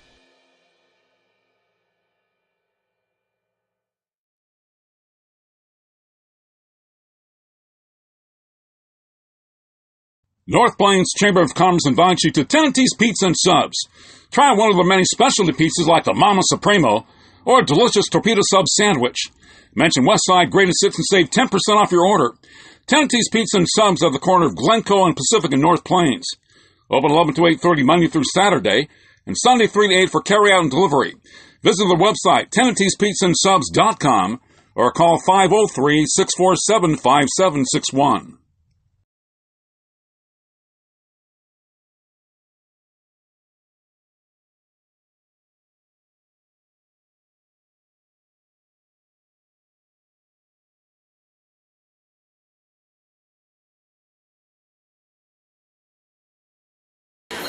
And we're back. Post-game show. Banks picks up their first loss in Co-op League play, falling 49-40 at Seaside. Game much closer than that, though. Big technical foul called on a fan, which you don't see very often, by an official who would later, along that series of events, actually go on to dare other fans to pick up more technicals, something officials are not encouraged to do. And that likely was a turning point in the game for Seaside, as they had free throws and picked up an extra possession in a game where Seaside, most of the evening, especially in the second half, and especially in that fourth quarter, seemed to be running a ball control offense, taking as much time off the clock as they could with the lead. Well, one thing that certainly did was it definitely lifted the it amplified the atmosphere in here, and it kicked up the Richter scale a little bit in here as the Banks section. We were wondering, or at least I was wondering, how many Banks supporters were here, and I saw like the whole section to our right all came up, and then all of a sudden the student section from Seaside said, "Oh, we can't be outdone by a group of parents that are over here from the visiting team," and so they jumped up over to our left, and so we had it all around, and all of a sudden it's like, wow, it's intense in here, and so it's just a situation of just a lot for Banks to overcome tonight, both the atmosphere going on, the officials who clearly weren't on the same page with each other. That's really hard for coaches and players coming in when you got to try to mesh with all that, but they tried to there in the end. I really see they tried to block it out, but it's really, really hard. It's just joke of the day before we get to our hero of the game. What do the circus and basketball tonight have in common? The what? What does the circus and tonight's game have in common? They're intense. Yeah, right. And hero of the game tonight, Oregon National Guard hero of the game. If you gave it to one player, I think it's no doubt Ever Saboni, but if you gave one to each team, it would be Ben Mayo for the Braves as well. Absolutely. They were both on fire, both shooting the ball from inside and outside the arc, and so yeah, absolutely. You want to go over individual scoring real quick before we get set up for girls? Okay. Well, final score. Okay. Final score, Seaside 49, Banks 40. Oregon National Guard hero of the game, Ever Saboni for Seaside and Ben Mayo for Banks. But Ben Mayo, 13 of his 15 points came in the first half. Ever Saboni at one point had matched Banks' total in the first quarter with 9 of the 13 for Seaside, as they had a 4-point lead at 13-9 in the first quarter.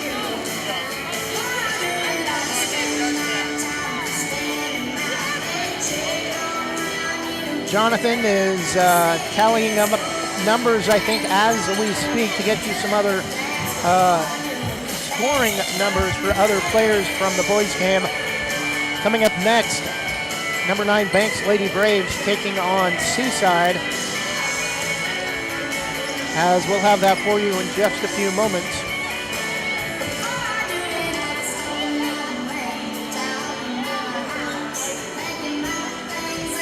We'll go ahead and take a 30-second break and be back with more individual scoring, and then get set up for girls basketball. Thinking about updating your kitchen or bath? James Bond Remodeling has over 20 years experience fabricating and installing stone countertops and can upgrade your home with the countertops of your dreams without the dreamy price tag. They pride themselves on quality and customer satisfaction. They offer stone countertop fabrication and installation and cabinet installation services. They'll do their best to beat any bid by 10%. Based locally in Washington County, they'll do jobs in most Portland metro locations. Call 503-753-9993 or email jasonbondremodeling@gmail.com. Jason Bond Remodeling, Oregon CCV number 227733.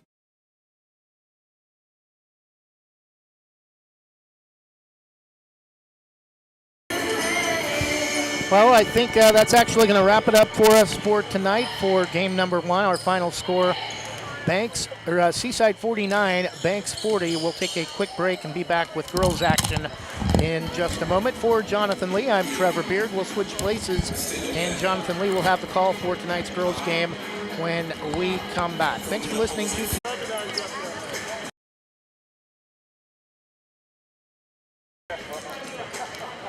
And we welcome you back to Seaside High School. I'm Jonathan Lee alongside Trevor Beard. It is time for the girls to strap up, lace up, and get it going. The Seaside girls basketball team coming in with back-to-back wins for their season after having lost 6 straight. Seaside, they actually opened the year 2-3.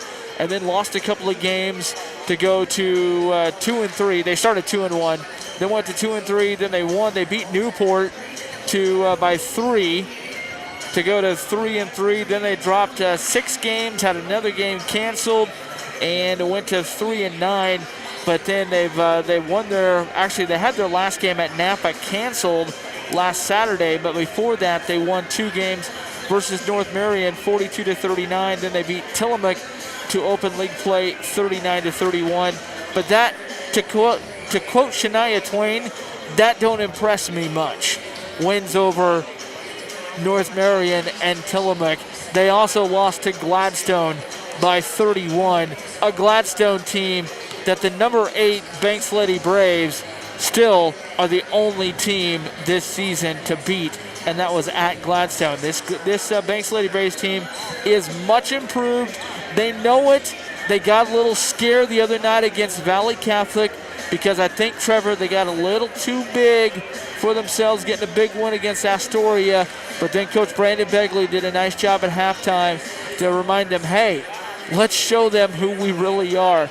I think we're going to see the Banks Braves, who they really are, coming out here in this first quarter. Yeah, I would not be surprised if Banks gets the victory tonight by around 20 points, maybe even more.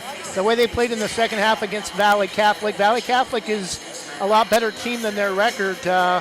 John Ennis and Pat Thomas do a pretty good job there off of TV Highway and Murray in the heart of Beaverton, but Valley Catholic jumped out to a 10-point lead and really gave the Braves fits in the first half with their press. And Banks, if they're able to play here tonight like they did in the second half against Valley Catholic, it should be an easy win. Well, and as I look across the way as you were talking, we got the same deal here on the North Coast that we have everywhere across the state of Oregon. There is an official shortage, and as what we've seen here tonight in the boys' game with the officials, we plead you. If you are there's a lot of people who are looking for work today. There's an official shortage. You can get paid to be an official. You can get some top-notch instruction. So please, if you are unemployed or you're a student in college, please get out there and become an OSAA official today. You can go to osaa.org and click on the link right there and become an official so that we don't have to have things like tonight where we have the same 3 officials in this game as well. I think they were also in the JV game. At least 2 of them were. But we've got the same 3 varsity officials in this game as well. There's never a good thing when you got one of those officials that has an attitude or issues. You're also supposed to leave that at the door, right, Trevor? Right. Yeah, and case in point, Jonathan was talking about in our first game tonight, white-haired official threw out a family from Banks and then basically told the rest of the Banks crowd, asked the rest of the Banks fans remaining if anybody else wanted to pick up a tee as well. Those are things that, you might be thinking it, but those are things you kind of want to leave in your head and not actually verbalize, as if that was a player or a coach doing that, they would be thrown out of the game. Absolutely. Well, we are getting set for basketball here. We're just about ready to hear the starting introductions. I can basically tell you right now who the starters are going to be for the Banks Lady Braves, but let's not contend with the public address. We'll send it across the way for the starting lineups. Of course, right now they are reading the OSA sportsmanship line, but we didn't really see a whole lot of that being heeded to in the last game, and I'd love to see that enforced by OSAA a little bit stronger, or just scrap the reading, one of the two. But starting lineups about to be introduced here for the homestanding Seaside Seagulls, who are coming in here at 1-0 actually in the Coapa League. Looking at their schedule, yeah, they beat Tillamook. Like I said, like Shania Twain says, that don't impress me much, Trevor. But the Lady Braves coming in 2-0, looking to make it 3-0. And what's at stake? The drive for 8. Here's the starting lineups. Maggie Streblow getting a start. Also, Alex Saunders going to be in the starting 5 for the Banks Lady Braves, who are wearing their road blue jerseys with gold numerals and some white trim. Looks like some white trim on there as well. Jocelyn Janicek also starting for the Lady Braves, and also starting Leonie, looks like Leonie Crowell is in the starting lineup, and also starting Katie Grossnickel. Yeah, Katie Grossnickel usually doesn't see a lot of playing time, so I'm kind of surprised by that decision, if maybe it's somebody's birthday or something like that, or maybe an injury.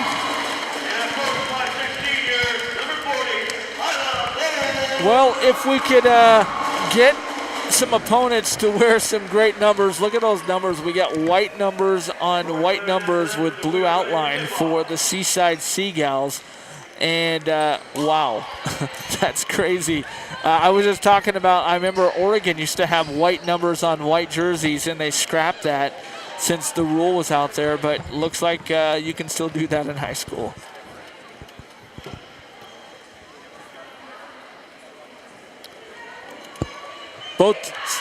Both units are out on the court, giving some final peps with each other, and looks like we are about set for basketball. As Katie Grossnickel, the 6'3" post, will get the start. Normally it's Nia Johnson and Madison Walker, but effort and hard work and practice pays off, and just going with the right introductions. Jumping center for the Seaside Seagulls will be, and Banks wins the tip. It's Maggie Streblow controlling it, and we are underway as the Braves go left to right. Grossnickel has it on the left wing. Now gets it back over to Maggie Streblow. Interesting that Haley Evans is not in the lineup tonight. Leonie Crowell, at least not the starting lineup. Crowell lost the ball, and it's going to go out of bounds, but it was tipped by one of the Seagulls. And so Banks will put it back in play. Jocelyn Janicek will do so. And she gets it inside to Alex Saunders, who has her shot blocked inside. And here come the Seagulls. Back the other way. As Betts has it. Now ball goes down in the corner to D'Angelo Jolie. Three-pointer no good. Rebound coming down to, stolen away by Alex Saunders. Saunders has it in the backcourt. A little bit of token pressure, but Leonie Crowell breaks it with ease. Over to Maggie Streblow, left wing. Streblow holds the ball high and off to Grossnickel. Grossnickel leaves it for Crowell. Over to Streblow in the corner. Three-pointer no good. Rebound by Grossnickel, and it's knocked out of bounds.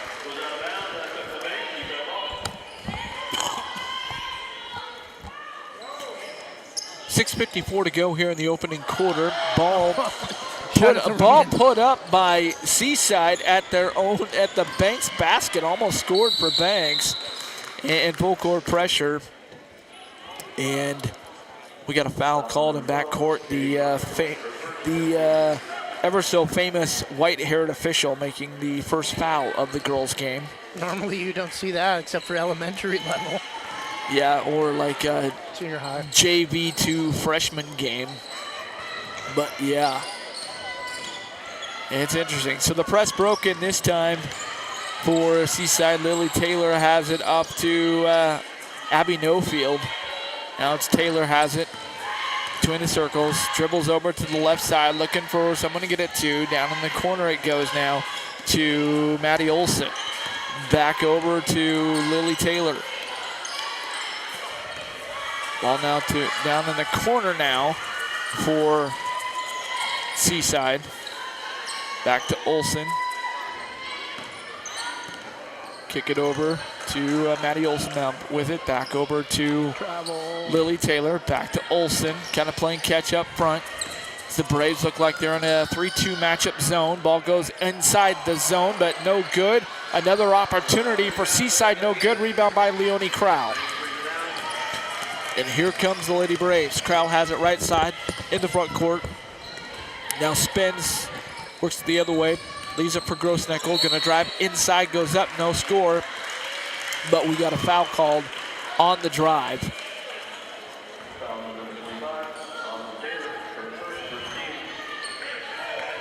Foul is going to be called against Aubrey Taylor. Three-pointer on the way for Streblo is no good. Rebound by Grossnickel using the long arms and score it. Katie Grossnickel, that's why she's in there, to use that tall frame, and the Braves lead it 2-0 with 5:23 to go, opening quarter. Ball goes over to Maddie Olson, now playing catch with Lily Taylor. Now they get the ball over to the right wing. Back on top to, tried to go to, back to Taylor. He goes left side. Couple of Braves, though. Saunders all over her. Alex Saunders will be relentless of that. Pushed into Saunders, no call. Go back the other way now to the other Taylor, Lily Taylor. Gets it onto the right wing now for the Seagulls. Ball tipped in the air by Brinks Braves and dug out by Seaside, and they're going to call a foul. They're going to get Leonie Crowell reaching in. That's her first foul. Second team foul against Banks. One team foul against Seaside here with 4:45 to go. Banks 2, Seaside nada. Seagulls inbound the ball. They have it on the far side, right wing. Up top it goes to Taylor. Guarded by Tyler Rose, who's checked in now for the Banks Lady Braves. Get out of trouble, tried to go over to her teammate in the outlet, and the ball goes out of bounds to the scores table.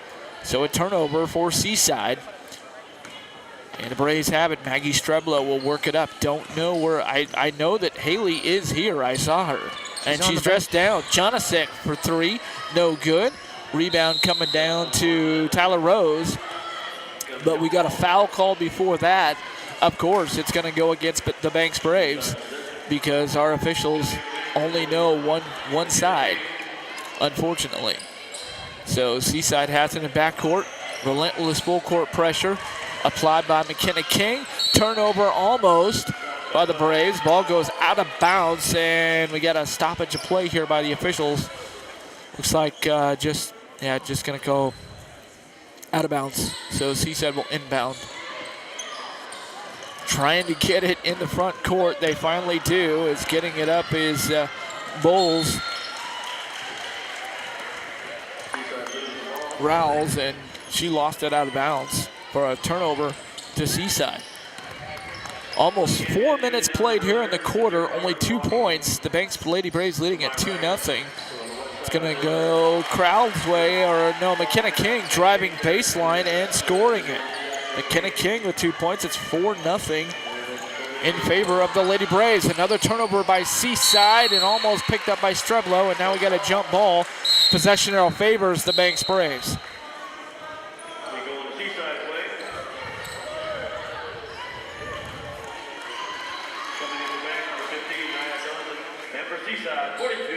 Janasek will inbound the ball to Streblo in the backcourt. No pressure for Seaside. I don't think they know how to do that. Not quite that advanced this season. Streblo turning this dribble off to Nia Johnson. No, that's Janasek. Three-pointer on the way. No good. Rebound comes down to Nia Johnson, who's now checked in. And she's called, or foul called against her. And she will go to the free throw line to shoot 2 free throws. With 3:29 to go in the opening quarter, Banks 4, Seaside nada. Nia Johnson looking to put some more points and put some money in the bank. First free throw looking good for Nia.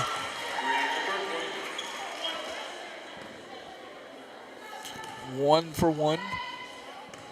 See if NJ can stick this second free throw. And she does so. 6-0 Banks, 3:27 to go. Ball tipped out of bounds, tipped in backcourt by McKenna King on the full court pressure and tipped out of bounds. Great hustle by McKenna King. Seaside will inbound the ball. And ball is loose in backcourt. And they're calling a foul in backcourt on who? They're going to call Janicek? Oh, you got to be kidding me. She was standing there, Trevor. I think we had a better angle that time than the official would actually made the call, and all I saw was a loose ball. Yeah, I just saw the ball like loose on the court. Nobody touched anything. But here we go. Seaside going the other way. Taylor has it inside, trying to find something to go to, and I see her kind of moving the pivot foot around, but they're going to say she was hacked by Tyler Rose. Brandon Begley is just calmly, I think he's thinking some other words inside his head. Three-pointer on the way for Seaside is no good. A traveling is called. I've never seen a traveling called on a shot. Before he called the travel, did you see he looked at the white-haired official and made I think originally was thinking he was going to call a foul, and because he started to make the push call and then called the travel. McKenna King has it left wing for the Braves. Drives inside, now kicks it out to Streblo. Maggie Streblo loses the ball. It goes in the backcourt and out of bounds, and they're going to call it to Seaside. A turnover. I don't know. That one looked like it was tipped by a Seagull, but I don't know. You got to give them something, though. 2:44, and they're still without a point. As has the ball right now for Seaside is Maddie Olson, being hounded by Tyler Rose. Ball goes in the corner to Taylor. Double team now in the coffin corner. Ball goes out of bounds, and it looked like it was there. It just barely grazed off of a Banks Braves shoe. She threw it off Tyler Rose. So they're gonna go. The ball just kind of dribbled off of her hand. So back in play. Haley Evans now into the game for the Lady Braves as they're slowly getting the original starting five in there at this point. Not showing all their cards. Ball tipped out of bounds by Tyler Rose. Great defense by Tyler to take away that cross-court pass that Maddie Olson was trying to dangerously make. Lily Taylor has it. Now off to Olson, left wing. Olson goes inside to the other Taylor. It's no good. Rebound coming down to Grossnickel. Leaves up for Haley Evans. Evans pushes it up to Tyler Rose. She lost it off of her leg. Turnover to Seaside. Here come the Seagulls. Under 2 minutes to go. It's 6-0 Braves. They go inside, goes up, and no good, but also took steps as witnessed by Trevor Beard. Here we go back the other way. Haley Evans with the ball. Don't think the Lady Braves have held a team scoreless for a quarter, but they're about to do so here. They go inside to Grossnickel. She's tied up, but we've got a foul called. Nope, jump ball. Jump ball, alternating possession. Arrow goes back to Seaside with 1:39 to go. Banks 6, Seaside nada. And the ball poked away by McKenna King, but ran down by one of the Seagulls, who has it right wing, pulls up a shot, no good. Rebound coming down to Nia Johnson. Leaves it for Haley Evans. Here comes Haley, pushing it up the floor. Leaves it for Grossnickel. Three-pointer, left wing, ring it up! Katie Grossnickel! And she's got 5 points here in the first quarter. It's 9-0 Banks. Here we go. The other way for Seaside. Abby Nofield has it. Terminates her dribble. Wrong idea to do against this Banks defense. Terminate your dribble in that position. We go back to Olson, no good. Rebound coming down to Haley Evans. Under a minute to go. Braves looking to pour it on. A cross-court, full-court pass. And ball tipped out of bounds. Nia Johnson, Patrick just says, that was me. That was my bad. And 42 seconds to go. Seaside will put the ball back in play, full court. They'll try to get it up. Still looking for their first points here in the quarter. Maddie Olson has it left wing. Now she has it up top. Maddie Olson, numbers kind of hard to read. White with a light blue outline. Got a jump ball again called, and alternating possession back to the Lady Braves with 28.7 seconds to go here in this opening quarter. Braves lead at 9-0. Haley Evans has it across the big S center court logo. Terminates her dribble. Ahead to Madison Walker. Goes it up. No good. Gets her own rebound. Out to Grossnickel. Three-pointer right wing. No good. Rebound coming down to Seaside with 10 seconds and counting to go. Seagulls got to hurry. Running out of time. Ball stolen away. Off to Alex Saunders. Going to lay it up with 1 second and can't get it to go, but that's it.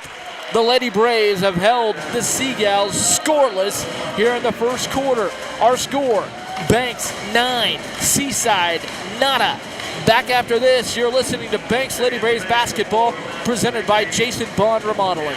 Thinking about updating your kitchen or bath? James Bond Remodeling has over 20 years experience fabricating and installing stone countertops and can upgrade your home with the countertops of your dreams without the dreamy price tag. They pride themselves on quality and customer satisfaction. They offer stone countertop fabrication and installation and cabinet installation services. They'll do their best to beat any bid by 10%. Based locally in Washington County, they'll do jobs in most Portland metro locations. Call 503-753-9993 or email jasonbondremodeling@gmail.com. Jason Bond Remodeling, Oregon CPB number 227733.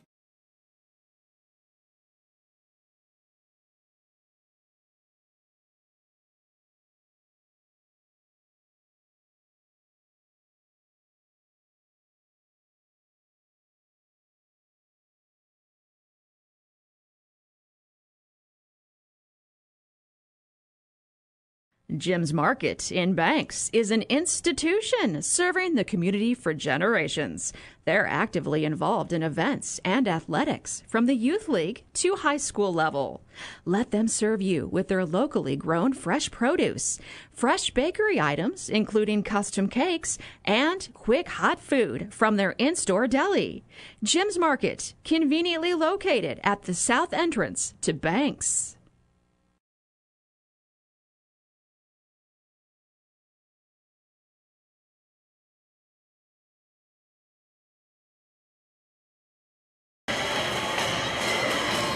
Welcome back to Seaside High School, home of the Seagulls. As we get ready for second quarter action, it's actually 10-0 Banks because Trevor, apparently there was a foul called on that last second layup attempt by Alex Saunders, and so she hit one of two.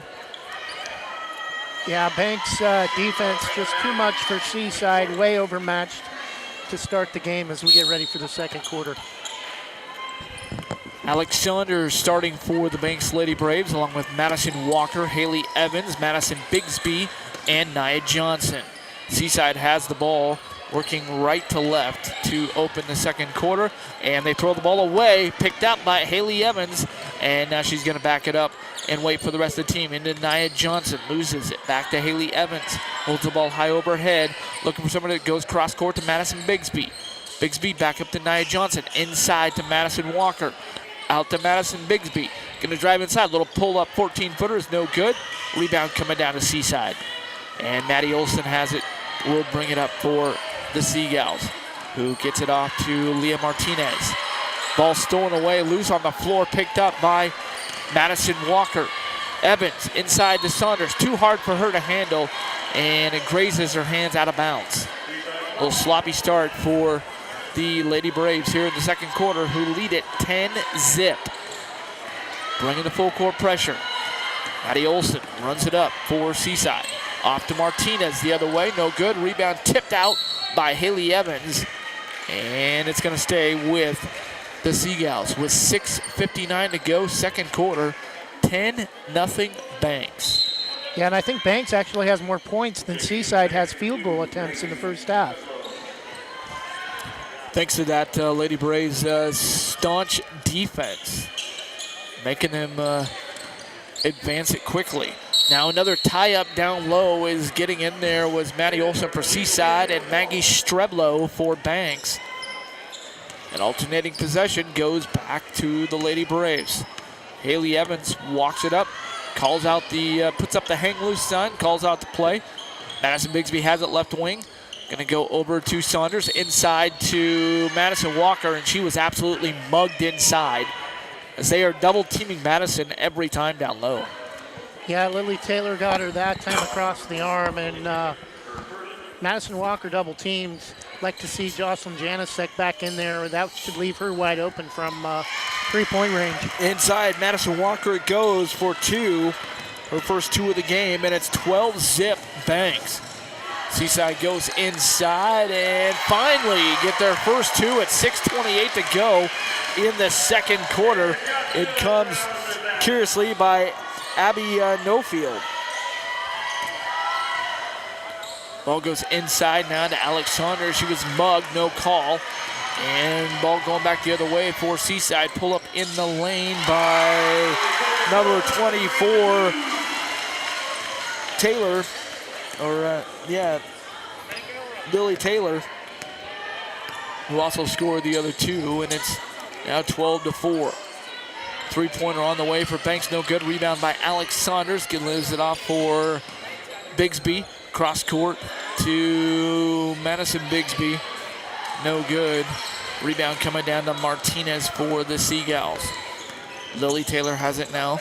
Pulls up free throw line. Jumper is good. Nothing but net for Lily Taylor. Or Aubrey Taylor make that. Beg your pardon. Aubrey Taylor, the senior. Madison Walker the other way. A little turnaround, no good. Rebound tipped around in back court.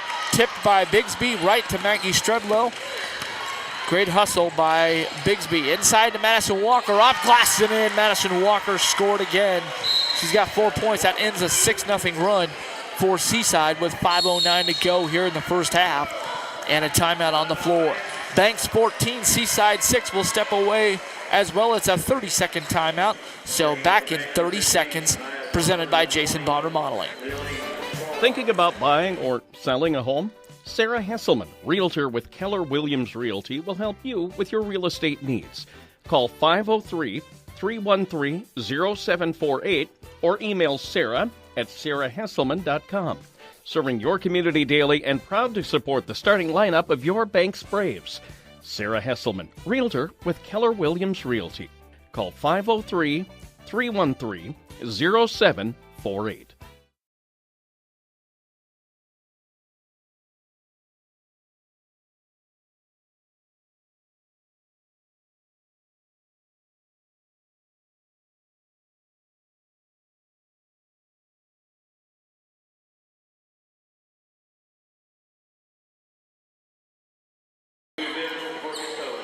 Welcome back to Seaside High School as we dip under 5 minutes here in the half. Seaside with the ball. They give it up for Lily Taylor, Aubrey Taylor. Ball goes back on top to Maddie Olson, who has it. Seaside wearing white with red on their shoulder, top of their shoulders on their back. Blue stripes across the side of their shorts. White numerals on white jerseys with light blue trim. Whoever designed that was probably drunk. Ball goes inside, double teamed by the Lady Braves. They get back out to Leah Martinez up top. Kick it over to Maddie Olson right side, trying to go inside for the post. Does so and gets over to the left side. Now we got tie up in the lane. This is going to stay with Seaside. And Brandon Bagley just picked up a technical. And guess who? Guess who did it? The white-haired official. The one who was asking for who else wants a tee. Yeah, that guy definitely has some issues before they came in here. Well, the foul should have been called down low underneath the basket, offensive foul, because Lily Taylor just totally used her arm and cleared out the defender, which you're not supposed to get away with.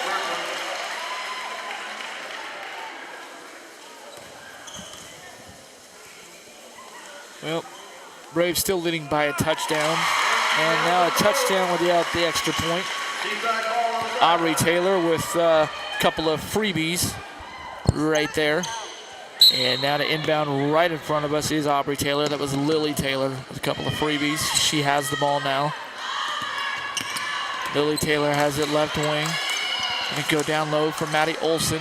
Back over to Aubrey Taylor. Little 19-footer air ball. Draws nothing but air. Nothing that the officials can do on that one. Air ball is an air ball.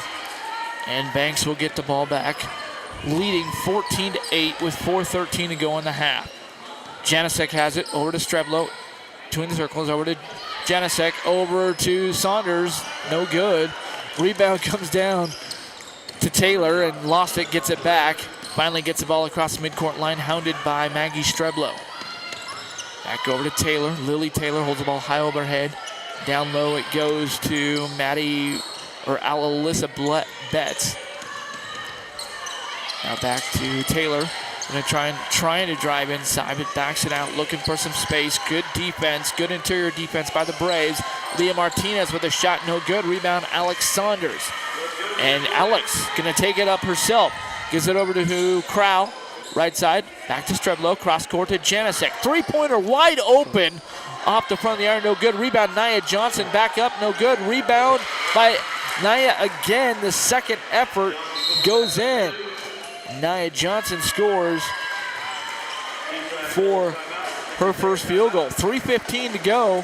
Braves lead us 16-8, up by 8. They've led by as many as 10. Back after this, you're listening to Lady Braves basketball, presented by Jason Bond Remodeling. Rankings are important numbers in determining Oregon high school playoffs. So are rankings when choosing a lender to help you with purchasing or refinancing your home. Our local community home loan expert, Christy Van Meter at Caliber Home Loans, is ready to help you win the day. Call Christy today for all of your home loan needs at 503-327-5302 or caliberhomeloans.com/kvanmeter. Christy Van Meter, NMLS number 1700271, state licensed in Oregon, an equal housing lender. All products are subject to credit and property approval. You could save hundreds of dollars by moving another loan over to Wana Credit Union. Receive cash or make no payments for 90 days. Get started by visiting wana.fcu.org. Terms and conditions apply. Federally insured by the NCUA.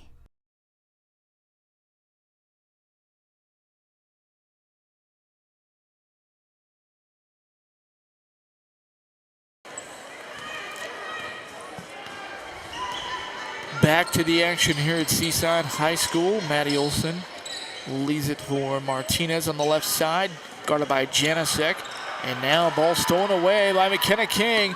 She's got 1-on-2. She's going on the break, pulls up, and walked with the basketball. Took a step or two. Just kind of lost her balance, actually, and that's a turnover. Under 3 minutes to go here before halftime. Braves lead at 16-8. Janicek guarding the ball handler, Maddie Olson, right at center court.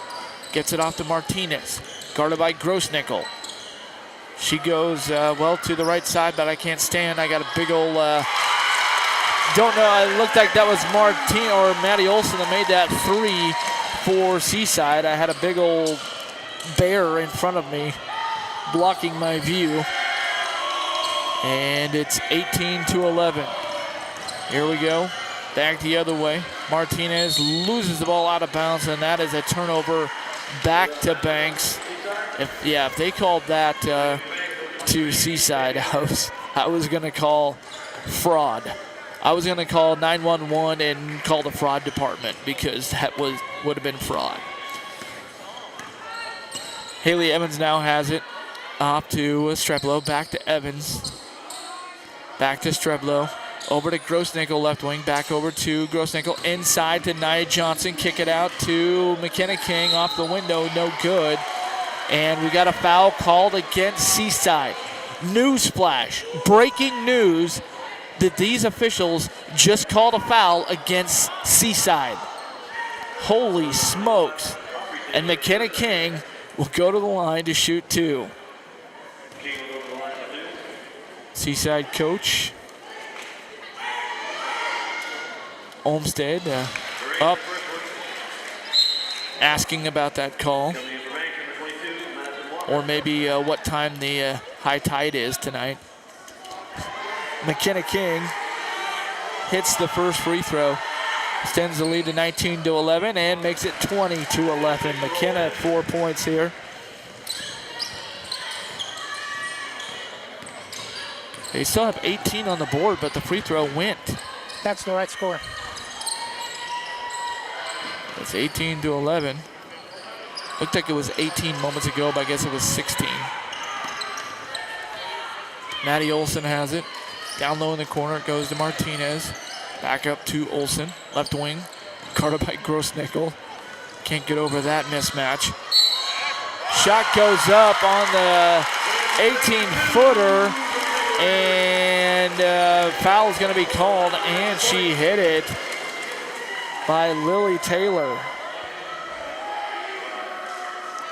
And so Lily Taylor back to the free throw line, 8 points. 18-13 is a score. The officials really keeping Seaside in the game. And the free throw is good. You never really like to down on officials, but this time it really is true, Trevor. 18-14, Banks by 4. Inside it goes. Oh, Madison Walker tried to go kick it back outside to McKenna King, but she cut before the pass came in. And so a turnover with 1:20 to go before halftime. Lady Braves leading by 4. They've led wire to wire so far. Maddie Olson. Bounce pass over to Lily Taylor. Taylor dribbles to the corner, now picks up her dribble and bounces it off of the leg of Grossnickel. So the ball will stay with Seaside. 1:06 before halftime. Banks 18, Seaside 14. Olson leaves it for Martinez on the right wing, guarded by the much taller Grossnickel. And a little dead ball situation. Ball stolen away by Haley Evans. She goes down on the floor and is mugged. And she'll get the bailout foul in backcourt. Foul's on Aubrey Taylor. 3rd foul. 16 fouls aside here in the first half. Haley Evans walks the ball across. Gets it off to Janicek, right wing. Jocelyn looking inside. Gets it to Madison Walker. Takes a dribble, goes up, no good. Rebound coming down to the Seagulls. It's Taylor. Taylor brings it up to the front court for Seaside, who can cut into this lead even further and do so as Lily Taylor scores, and it's a 2-point game. Lily Taylor has scored all the points, and back the other way we come. Looks like Tyler Rose, I think, scored that ball. Either way, it's 20-16 now with under 10 seconds to go. Ball swatted away by Haley Evans out of bounds. Not having any of Maddie Olson's 2-point attempt. So 7.2 seconds to go. Seaside will put the ball in play under their own basket. Get it into Olson on the left wing, guarded by Tyler Rose. Cross court now it goes to Martinez. 3 in the corner from Taylor, and oh my, she hits it from the right corner. Lily Taylor with a 3-pointer, and that is a momentum lifter for the Seaside Seagulls here at the end of the half, who now trail 19-20. The officials are talking about something at midcourt. I don't know whether they're talking about whether it was too late now. I think they were just showing a joke or where to go. I don't know. Halftime here at Seaside. It's the Banks Lady Braves 20, Seaside 19. Back after this 2-minute break from LaHaye's Custom Embroidery. Proudly serving our neighbors in Washington County since 1946, LaHaye's is your destination for locally made Letterman's jackets, custom embroidery for business apparel or a unique gift, and scouting uniforms and supplies. LaHaye's is on the corner of 3rd and Main in historic downtown Hillsborough. Open Wednesday through Friday, 10 to 6, Saturday, 10 to 4, and anytime online at lahayes.com or call us at 503-648-2341.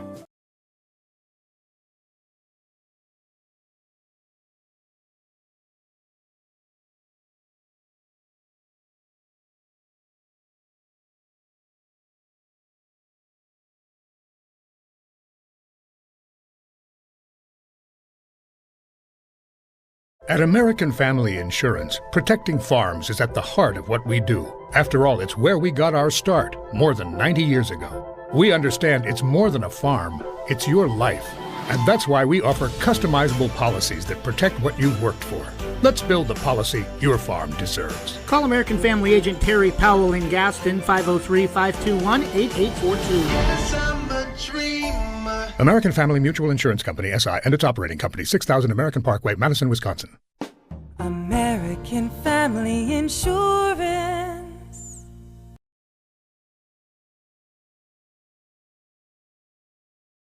Have you ever wanted to explore the option of purchasing a home or refinancing your current home to lower your interest rate or get cash back for debt consolidation? I'm Amy Downs, a Senior Loan Officer with Diamond Residential Mortgage Corporation, and I pride myself on working with complete transparency, honesty, and integrity throughout the loan process and beyond.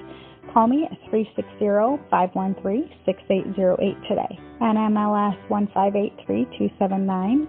Licensed loan originator in Oregon, Washington, Tennessee, Texas, and Arizona. Diamond Residential Mortgage Corporation is an equal housing opportunity lender. NMLS number 186805. Licensed by the Oregon Division of Financial Regulation under the Oregon Mortgage Lending License number ML-5206. All rates, fees, and loan terms are subject to formal loan applications, credit risk appraisal, evaluation, and other lending criteria. Programs, rates, terms, and conditions are subject to change without notice.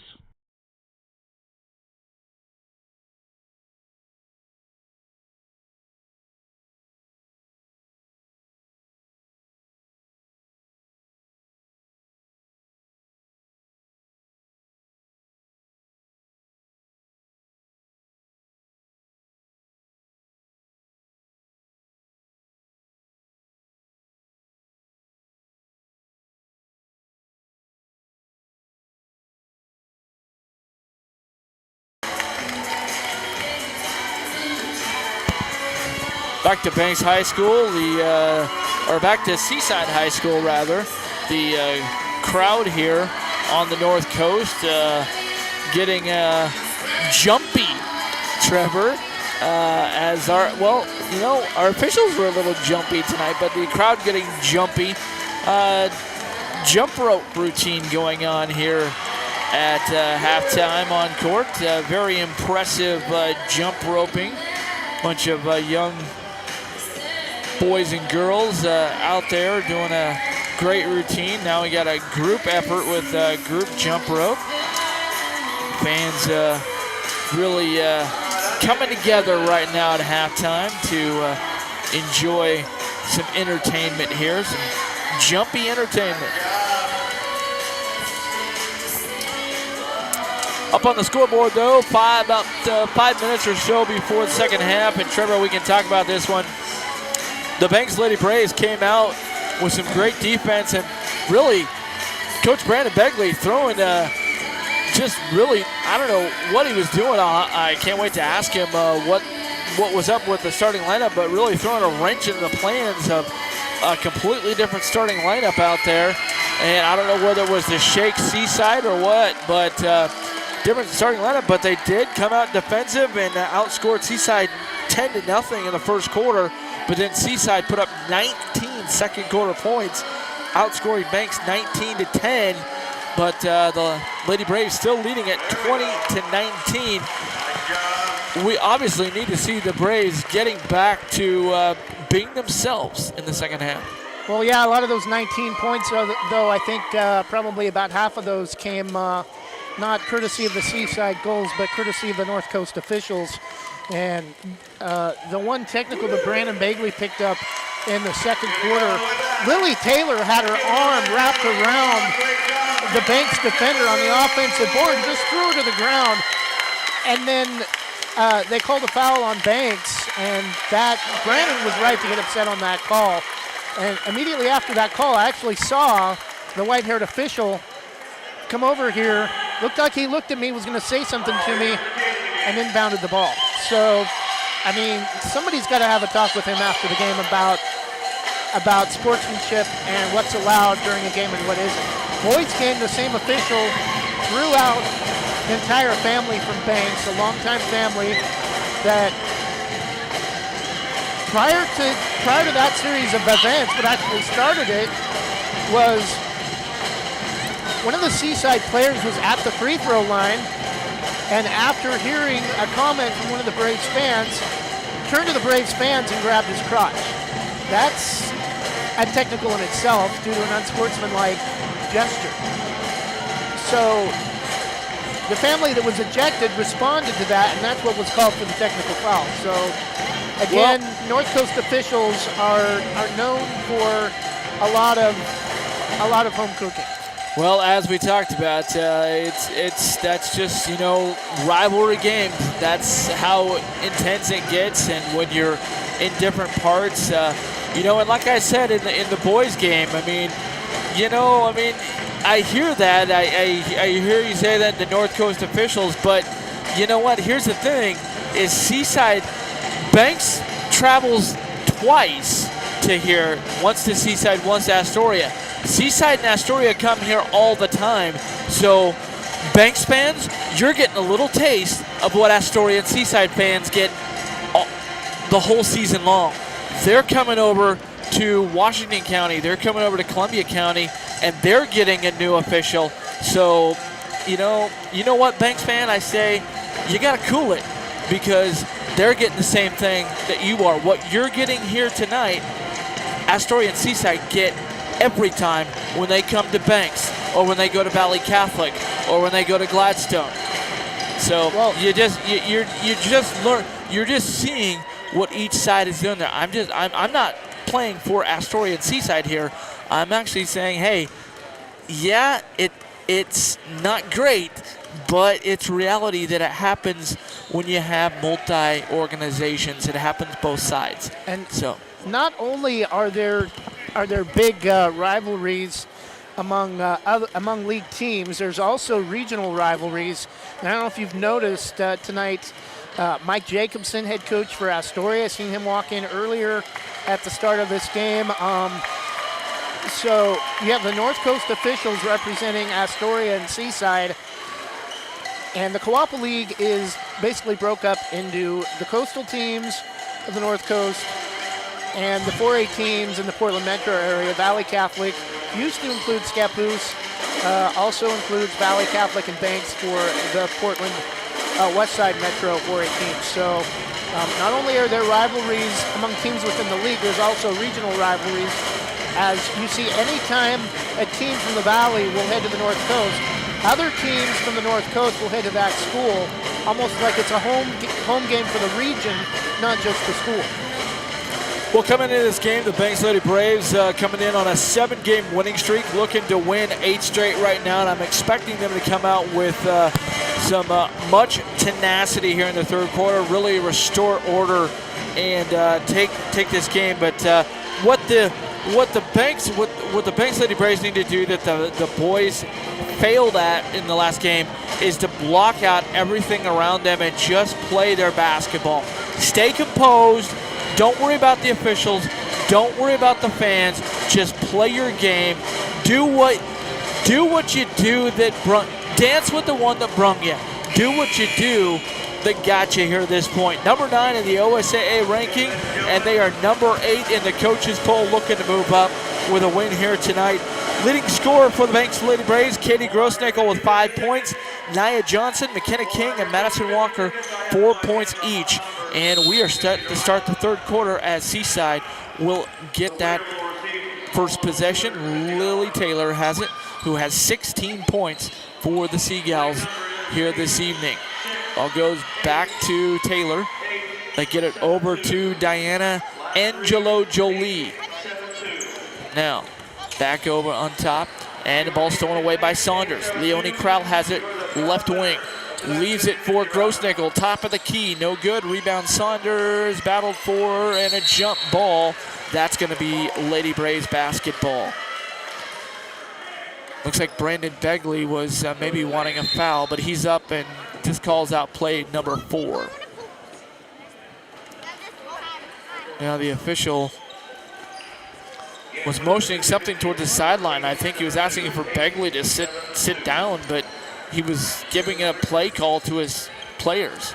Guess who the official was? Streblo back over to Krall, left wing. Crowell finds Janicek in the corner. She's going to drive inside, loses the ball, gets it back, and ball's loose again on the floor. Another jump ball and another alternating possession arrow favors Seaside. 7:15 to go here in the third quarter. It's 20-19 still. Seaside has it in the backcourt. Lily Taylor gets it into Aubrey Taylor. And now they can move it up to the other side. It's blocked by the Lady Braves. Crowell gets it off to Janicek, who brings it up the court. Over to Grosnickle. Thought about the three. Instead gives it to Streblo. Inside it goes to Saunders in the lane. Bump, no call. Rebound Janicek. And she's hounded by three. And somehow Seaside steals the ball away without a foul. Here we go. Taylor the other way. Lost the ball. Gets it back. Now on top it goes to Angelo. Off to Taylor. Three-pointer on the way. No good this time. Rebound Grosnickle. Streblo has the ball. Driving up the floor. Stops.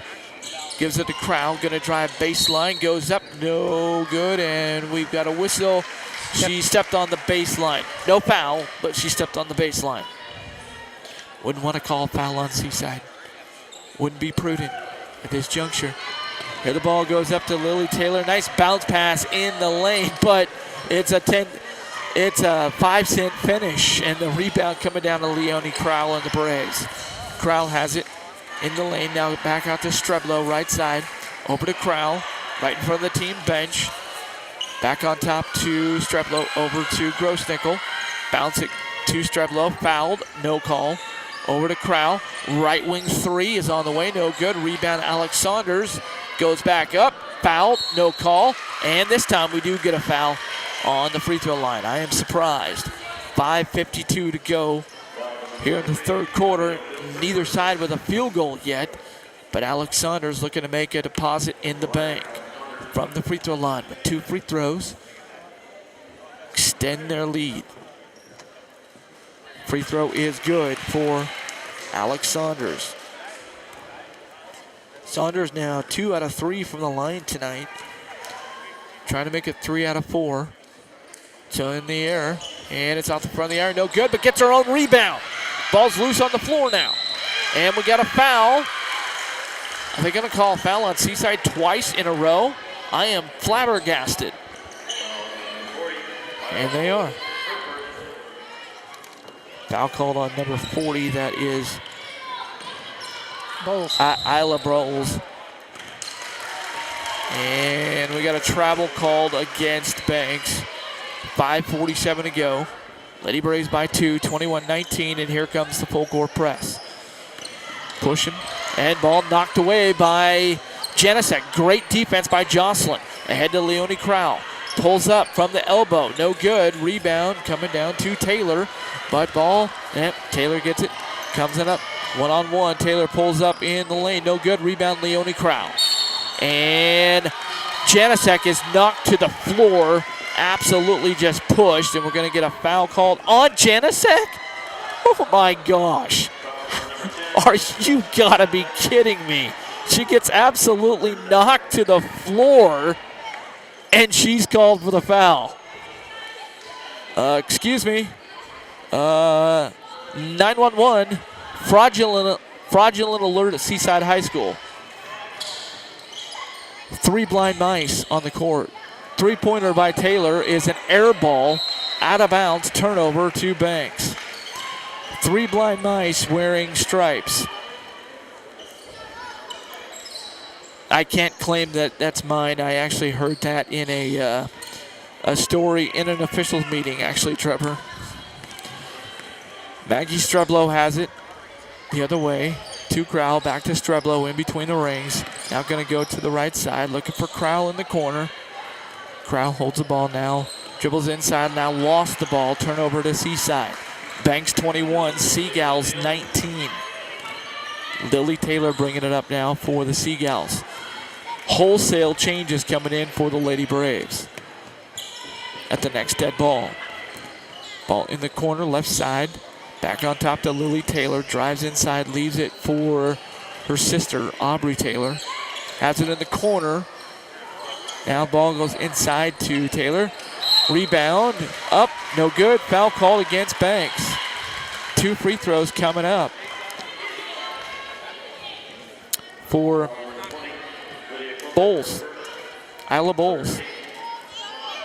4:33 to go. Banks 20, Seaside 19. First free throw on the way for Bulls. Is around and off. Hits the back iron and no good.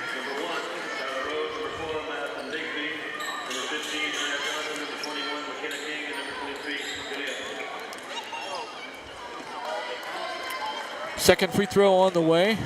Tyler Rose back in the game for Banks, as is Haley Evans. Second free throw on the way for Bulls. Also, same result. McKenna King with the rebound. Clears to Evans up top. Haley Evans. Bounce pass it into McKenna King. Trying to go down low. It's stolen away by Seaside. Here comes Taylor the other way. She loses the ball. Gets it back. Swings the elbows. Knocks somebody down. No call.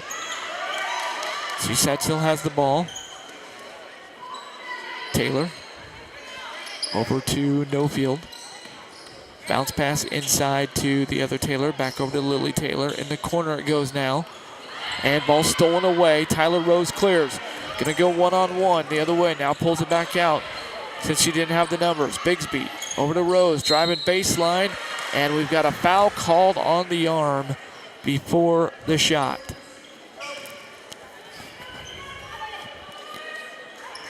Foul charge to Lydia Klumper. Nope. Lily Taylor. Second foul. Ball goes in high to Nia Johnson, and they're calling a jump ball. Possession arrow favors Banks, so they'll inbound it again. Haley Evans will do so under her own basket. Haley looking for somebody to get it to, gets it to Madison Bigsby, top of the key. Gonna drive inside, back to Evans. Over to King. Over to Bigsby in the corner. Gonna drive inside, kick it back out to Evans. Cross court to Tyler Rose. Rose leaves it back for Evans. Over to Bigsby. Three-pointer on the way. Left wing, short, no good. Rebound loose on the floor. And we got a foul called against Haley Evans. Not so sure that she did foul, but they're going to call it on her. 3:23 to go in the third quarter. Just 2 points in the quarter. That's it. Braves lead at 21-19. 1 point, actually. Cross-court pass. Ball almost stolen by Tyler Rose and Haley Evans, but guess who called a foul? Your favorite official, Trevor, called a foul. Well, that was the right call that time, but... Timeout here on the floor. Timeout within the timeout as Lily Taylor needs to tie her shoelaces. That is a safety issue right there.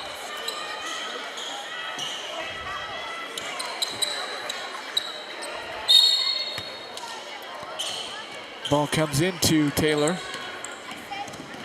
Lily Taylor doing a little dribbling clinic against Tyler Rose. Now far corner, gets it off to Martinez. No, that's Maddie Olson. Back to Taylor, gonna drive inside. Little underhanded runner is good. Lily Taylor with 2 more points, and we're tied at 21 with 2:51 to go. Back the other way, Haley Evans answers with the same kind of running lay-in, and the Braves restore order, 23-21. Come the other way, Taylor has it. Off to Lily Taylor. Cross court, now it goes in the corner to Bulls, no good. Rebound, McKenna King. Here come the Banks Lady Braves. McKenna got one-on-one, gonna go up. Her shot is rejected out of bounds, and they say the ball goes to, well, it's kind of rejected to McKenna King and out of bounds, so turnover to Seaside, apparently. 2:25 left to go in the third quarter. Banks 23, Seaside 21. Strange night here at Seaside High School. Strange. Lily Taylor driving all the way. Leaves it inside for her teammate. And putting it up and in is Abby Nofield. And we are tied at 23 again with 2:13 to go. Haley Evans, another teardrop in the lane. It's no good. Rebound by Maddie Olson. She's going to pull it out. Seaside actually has a chance to lead for the first time tonight. And nope, stolen away by Madison Bigsby, knocked out of bounds. So under 2 minutes to go, Seaside will inbounds as Madison Walker checks back in for McKenna King. Madison Walker, Nia Johnson on the floor. Madison Bigsby, Tyler Rose, and Haley Evans. And that group of five is going to get the ball. Except Tyler Rose is headed to the bench for Alex Saunders. And we've got a full timeout on the court. We're going to step away and do some business with you. 1:54 to go. 23 all here at Seaside High School. Come on back. Back after this from Chris Recheck, presented by Jason Bond Remodeling. One of the lights went out.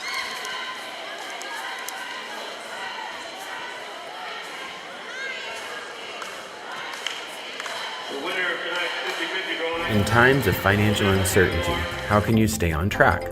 Call on someone who's invested in your success. I'm Chris Recheck, your Forest Grove Edward Jones financial advisor. At Edward Jones, we believe in building a complete picture of your financial life, including your goals and passions, so we can help you work toward achieving what's most important to you. Call me at 503-359-4092 or visit edwardjones.com to get started today. Edward Jones, member SIPC.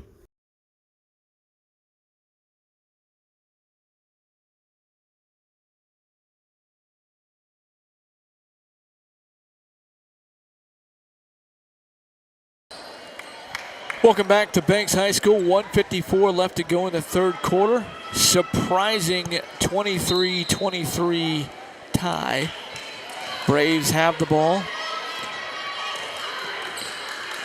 They've never trailed. Would like to keep it that way. As the ball goes inside to Nia Johnson. Lost the handle and a turnover to Seaside. Back the other way we come to Lily Taylor. Swinging over to the left wing. Ball's knocked in the air by Madison Walker. And they're going to get her with a foul. It looked like she got all ball. By the way the ball went, it changed the trajectory. Obviously she got all ball, but the officials don't see it that way. So more charity work for Seaside. And the free throw is no good. Put up by Alyssa Betts, who's at the free throw line. Second free throw on the way, trying to break a tie. And it's no good. Rebound coming down to Maggie Strublow. To Haley Evans. Has it right side. Inside to Madison Walker. Goes up. No good. Gets her own rebound. Ball loose on the court. And Saunders is in there. Johnson's in there. Jump ball called. Alternating possession arrow back to Seaside. Another chance for the Seagulls to score their first lead of the game. They've never led. Trailing, tied 23-23 right now, trailed by as many as 10. Maddie Olson gets it ahead. Ball goes inside, knocked off of Madison Walker's knee, and then loose, and then picked up by Nia Johnson, and then the official says, kick ball. Oh yeah, kick ball. And so the ball goes to Seaside underneath their own basket. Lily Taylor inbounds it to Maddie Olson. Gets it over to back to Lily Taylor in the corner. Hits off the top of the backboard and the ball goes out of bounds.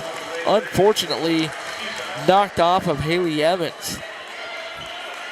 Boy, Banks just cannot catch a break right now in Seaside. Got a substitution into the game for Seaside, so if you let them sub, you got to let Banks sub, and they will do so.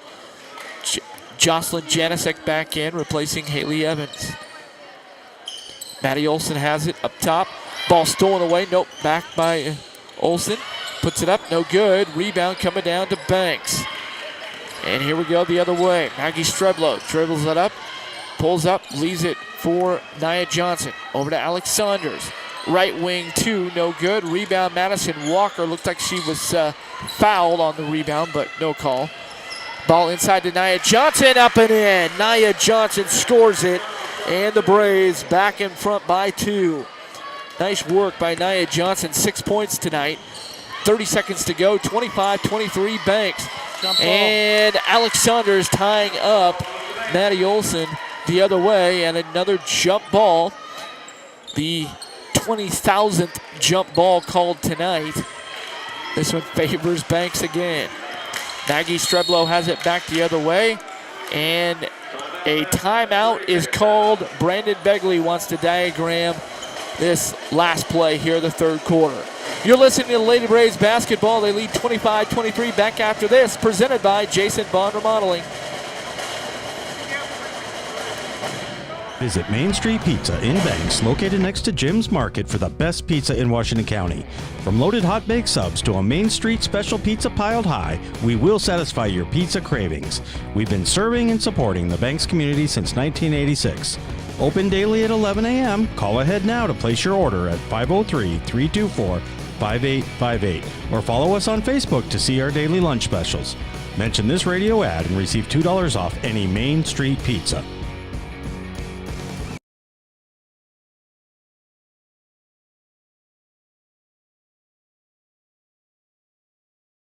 Jocelyn Janicek will inbound right in front of us to Maggie Streblow with 20 seconds and counting to go here in the third quarter.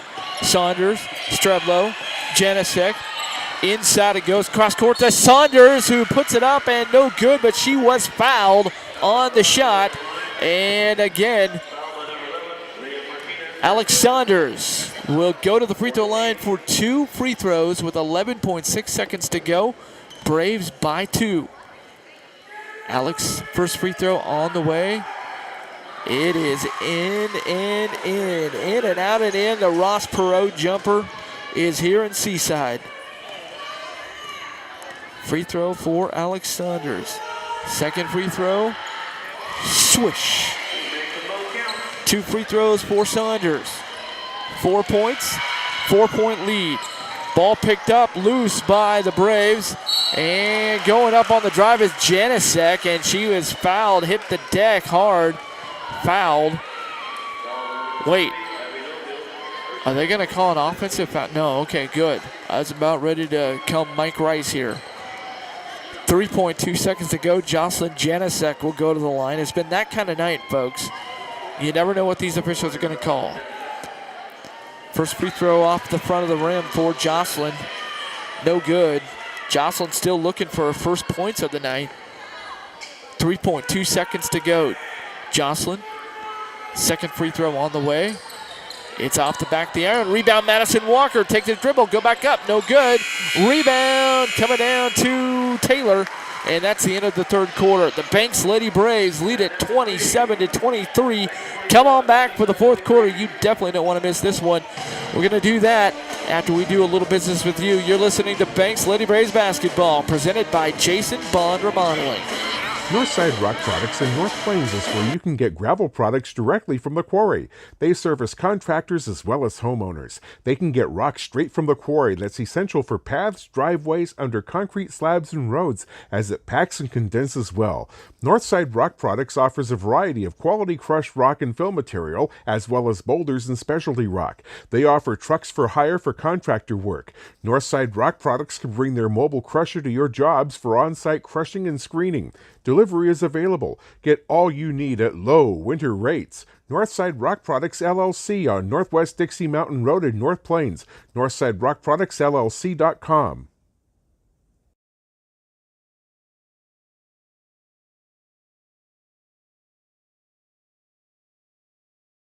North Plains Chamber of Commerce invites you to check out Oregon Coffee Roaster. Based in the Portland foothills, this wholesale roaster has decades of experience offering quality Arabica coffee and loose leaf tea to businesses. Whether you're a business customer interested in a bulk order of 10 pounds or more, or a residential customer interested in smaller quantities, contact them today for your coffee needs. Call 503-647-5102 or visit their website, OregonCoffee.com.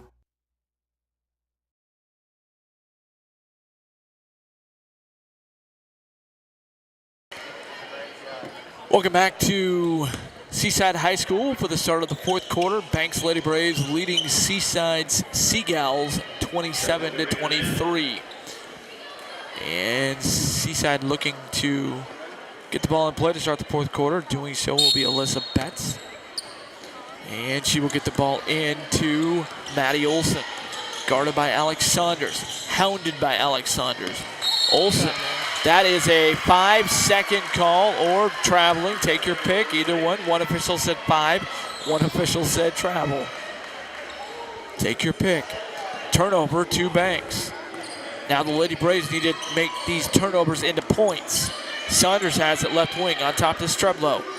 Swing it over to Janicek, right wing, cross court to Streblo. Streblo going to drive inside. Now leave it for Nia Johnson. Goes up free throw line jumper. It's a round and off, no good. Rebound coming down to Seaside. Lily Taylor bringing it up for the Seagulls. Off to Maddie Olson. Leaves it over to Betts. To Olson, back inside to Taylor.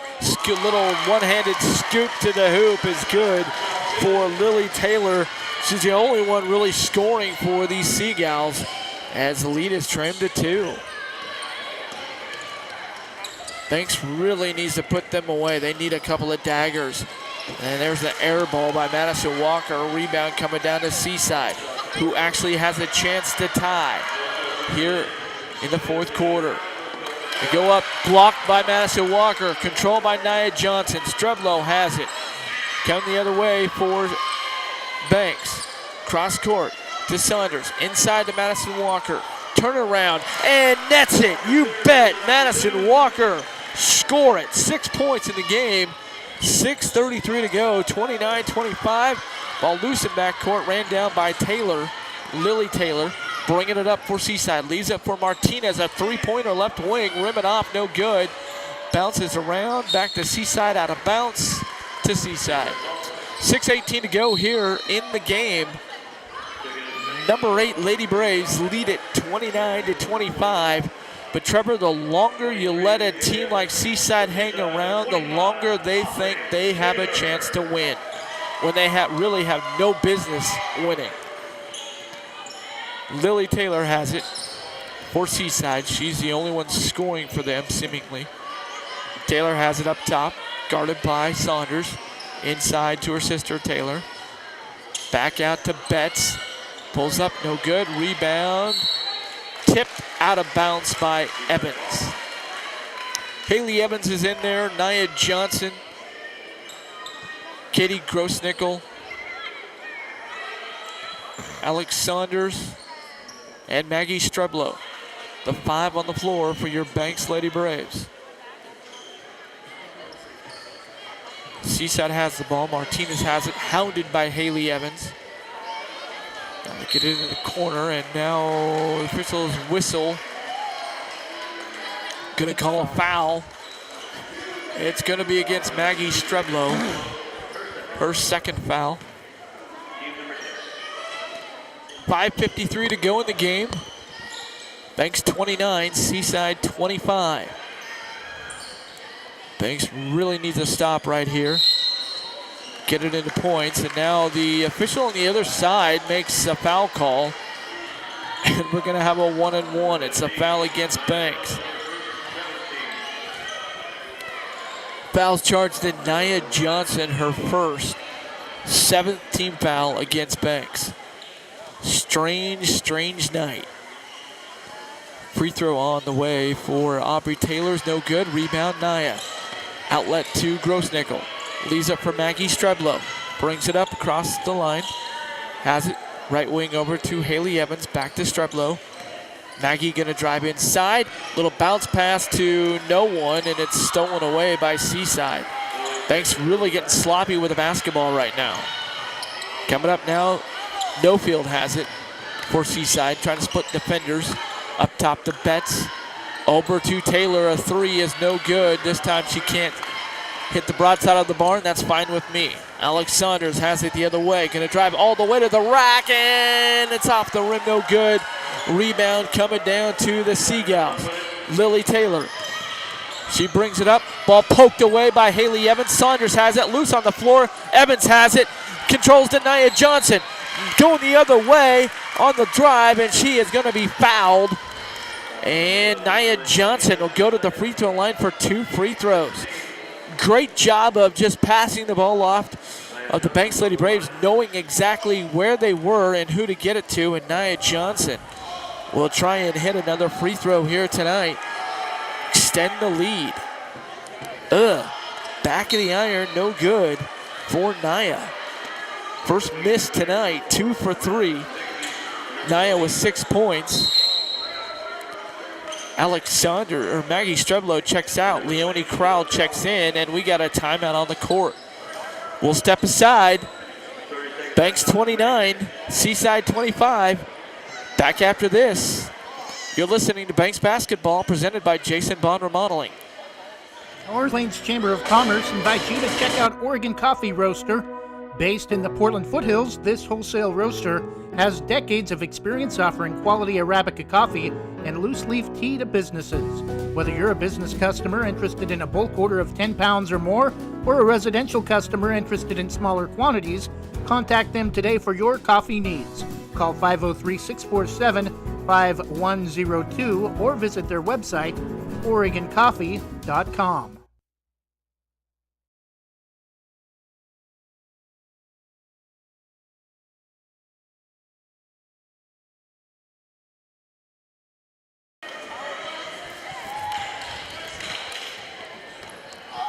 We're back. Nia Johnson to the free throw line for 2 free throws. First one coming up, and it's a rounded off. Actually, that was her second free throw. That's right. Missed the free throw. Seaside with the rebound. Taylor has it, guarded by Crowell. Leaves it for Martinez. Back to her. Back to Martinez. Back over to Taylor. Back to Martinez. Back to Taylor. Guarded by Crowell. To Martinez. Guarded by Grosnickel. Going back in the corner now to Betts. Now back up to Martinez. Inside the ball goes. Outside. Shot goes up. No good. Rebound by Seaside. Tipped by Leonie Crowell. Tipped out of bounds. And officials need to come together and find out. They need some help.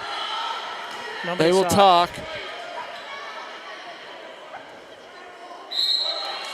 And it's going to be Seaside ball. And I believe that to be the right call, actually. Banks fans don't agree, but I actually agree. That's the right call. The ball went out of bounds clearly off of Leonie Crowell. If you didn't see that, you're blind. It was off Leonie. I hate to tell you, but it was. Martinez has it.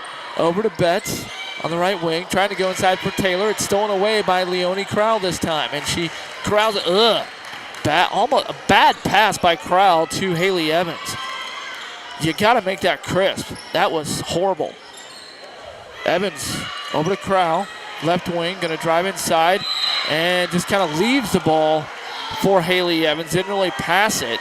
I don't know why Leonie Crowell's in the game right now, Trevor. She needs to come out of this game because she is really, if Banks loses this game, it may be because Leonie Crowell tonight. She is not, she's making some bad decisions for Banks right now. If Banks loses this game, it'll be for the same reason the boys lost the first game.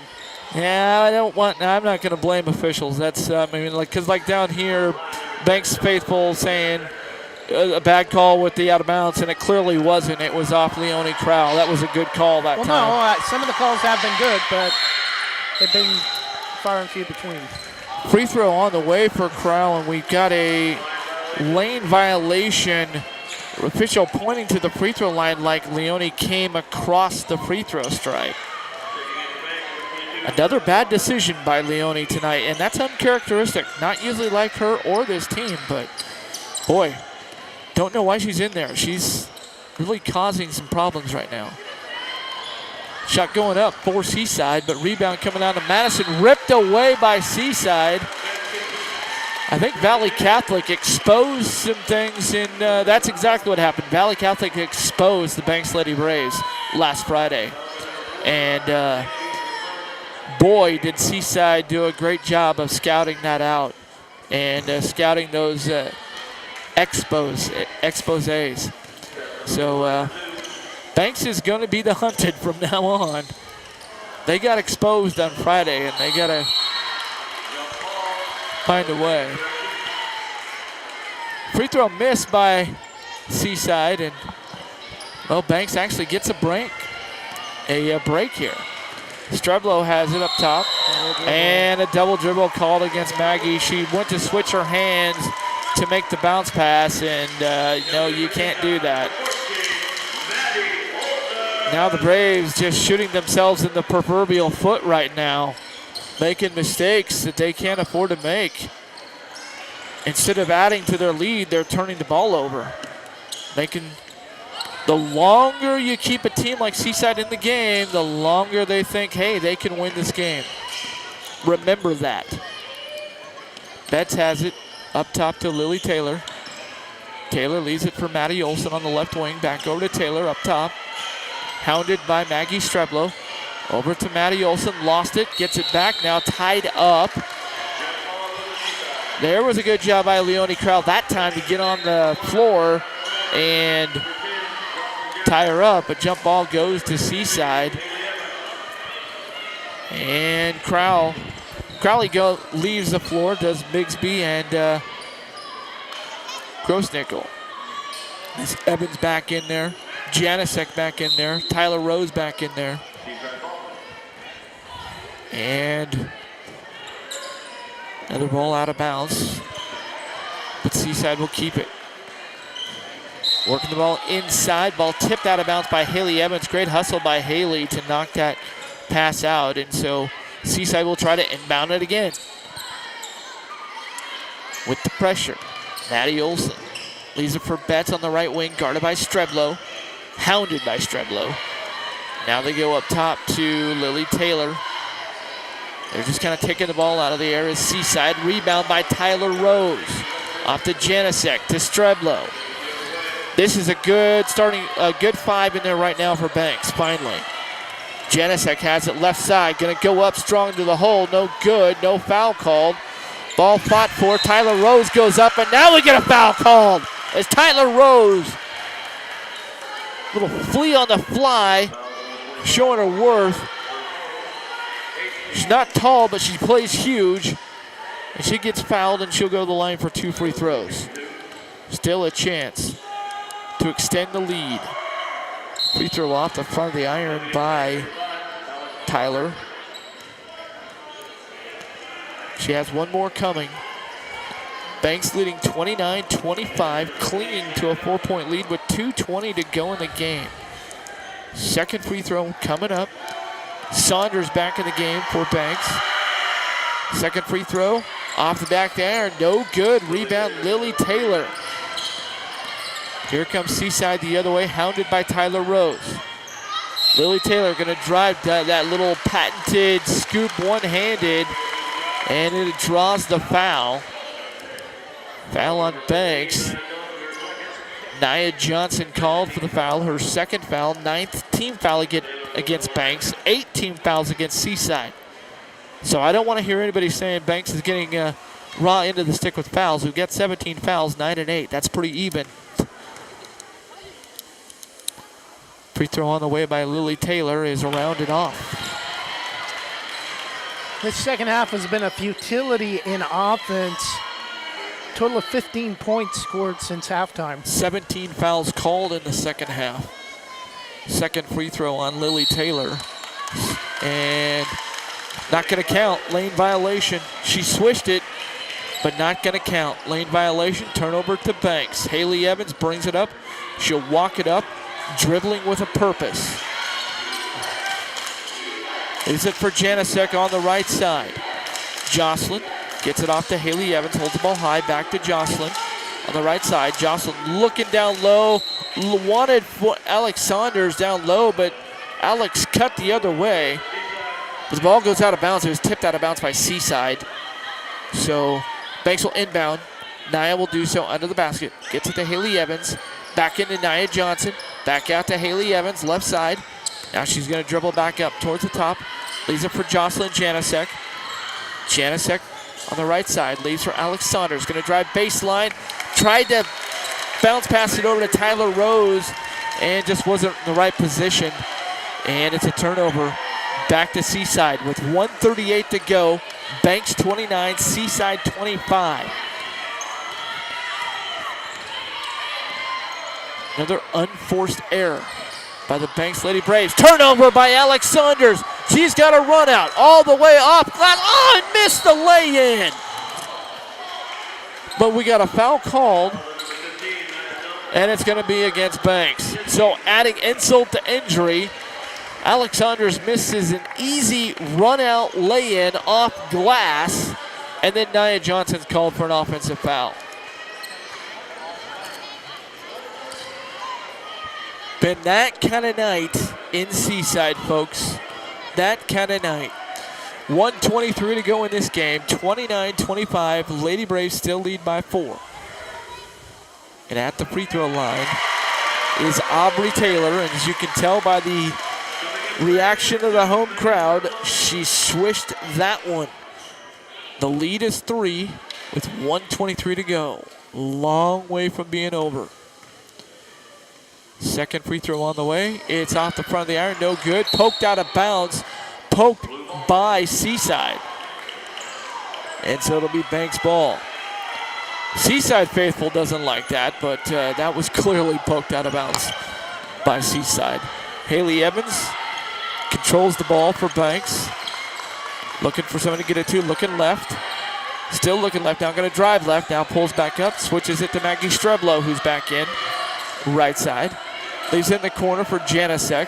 Janasek drives. Bounce pass inside to Nia Johnson, who gets a much-needed 2 for the Banks Lady Braves. Nia Johnson with 8 points tonight. Under a minute to go, 31-26. That might be the dagger the Banks needed. Taylor has it. Off to Olsen, a 3, no good. Rebound coming down to Seaside again. Ball tipped around and tipped by Haley Evans. Oh, ouch! Haley Evans on the other side. She went for the loose ball and hit her head. Looked like it hit her head into that padded table on the other side, but she's back up. Good to see. Oh my gracious. I was feeling for her on that one. Never like to see anybody get hurt, but looks like Haley's going to be okay. Timeout on the floor. We'll take one as well quickly. 35.9 to go. 31-26 Banks. We'll be back after this, presented by Jason Bonner Modeling. Shannon Jennings of North Plains is your local independent insurance agent. Are you overpaying for insurance? She can partner with a vast range of insurance companies to provide you with the most competitive products and services. Whether it's your home, auto, commercial, or any other type of insurance, we take the time to learn about you, your family, and your business to find the best coverage to protect your unique needs. For quality insurance coverage at affordable prices, call 503-444-0566 or email Shannon at shannonjenningsinsurance.com.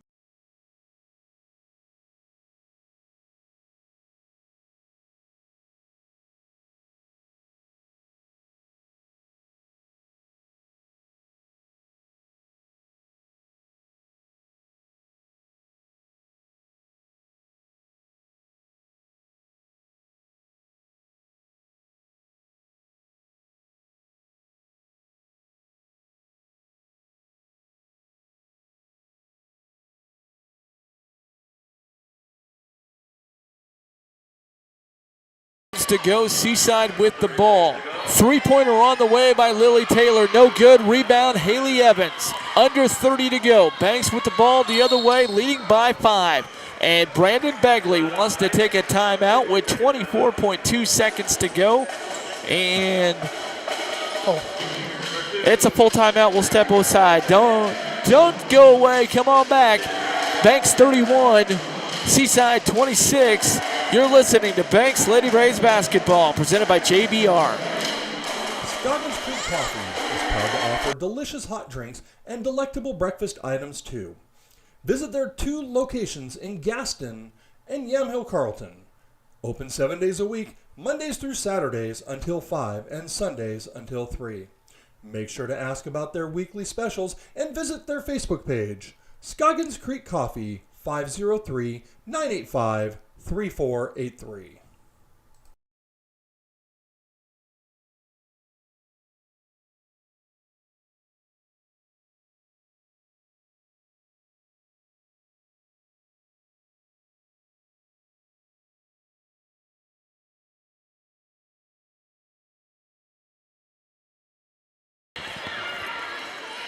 Final 24.2 seconds. Mercifully coming up here from Seaside. Haley Evans pushed in the back as she got the ball off the inbounds. And official right on top of it, calling the foul. That should be the 10th foul against Seaside. So both teams, nope, 9th team foul. Still just 1-1 for Haley Evans. Free throw on the way. It's off the back of the iron, no good. Rebound coming down to Seaside, who trail by 5. There's no 5-point play in high school basketball that I'm aware of. Maddie Olson has it, but they're taking the air out of the ball and almost threw it away. 9 seconds, 8 seconds to go. Banks doing a great job of defense, and the ball, Seaside loses the ball out of bounds with 4.3 seconds to go, and that is going to do it. A 5-point lead for the Banks Lady Braves. They grit one out again. Another grinded out time again. Maggie Strebler dribbles it out, and that will do it. Final score, the Banks Lady Braves, number 8 in the state, win their 8th straight, winning it 31-26. Quick wrap up when we come back after this, presented by Jason Bond Remodeling. Specialty Screen Printing in Yamhill offers your business the creativity and expertise to print your logo on a variety of items. Owners Ken and Linda Johnson have 40 years of experience on industrial parts and every type of material, including ceramic tile. Their fast service can have your project done in less than a week. Visit their website, specialtyscreenprinting.com, to see for yourself how they can help you boost your company's marketing and industrial screen printing needs. Call 971-998-9274 or visit their website, specialtyscreenprinting.com. North Plains Chamber of Commerce invites you to Tenante's Pizza and Subs. Try one of the many specialty pizzas like the Mama Supremo or a delicious torpedo sub sandwich. Mention Westside Greatest Hits and save 10% off your order. Tenante's Pizza and Subs at the corner of Glencoe and Pacific in North Plains. Open 11 to 8:30 Monday through Saturday and Sunday 3 to 8 for carry-out and delivery. Visit the website, tenantespizzaandsubs.com, or call 503-647-5761.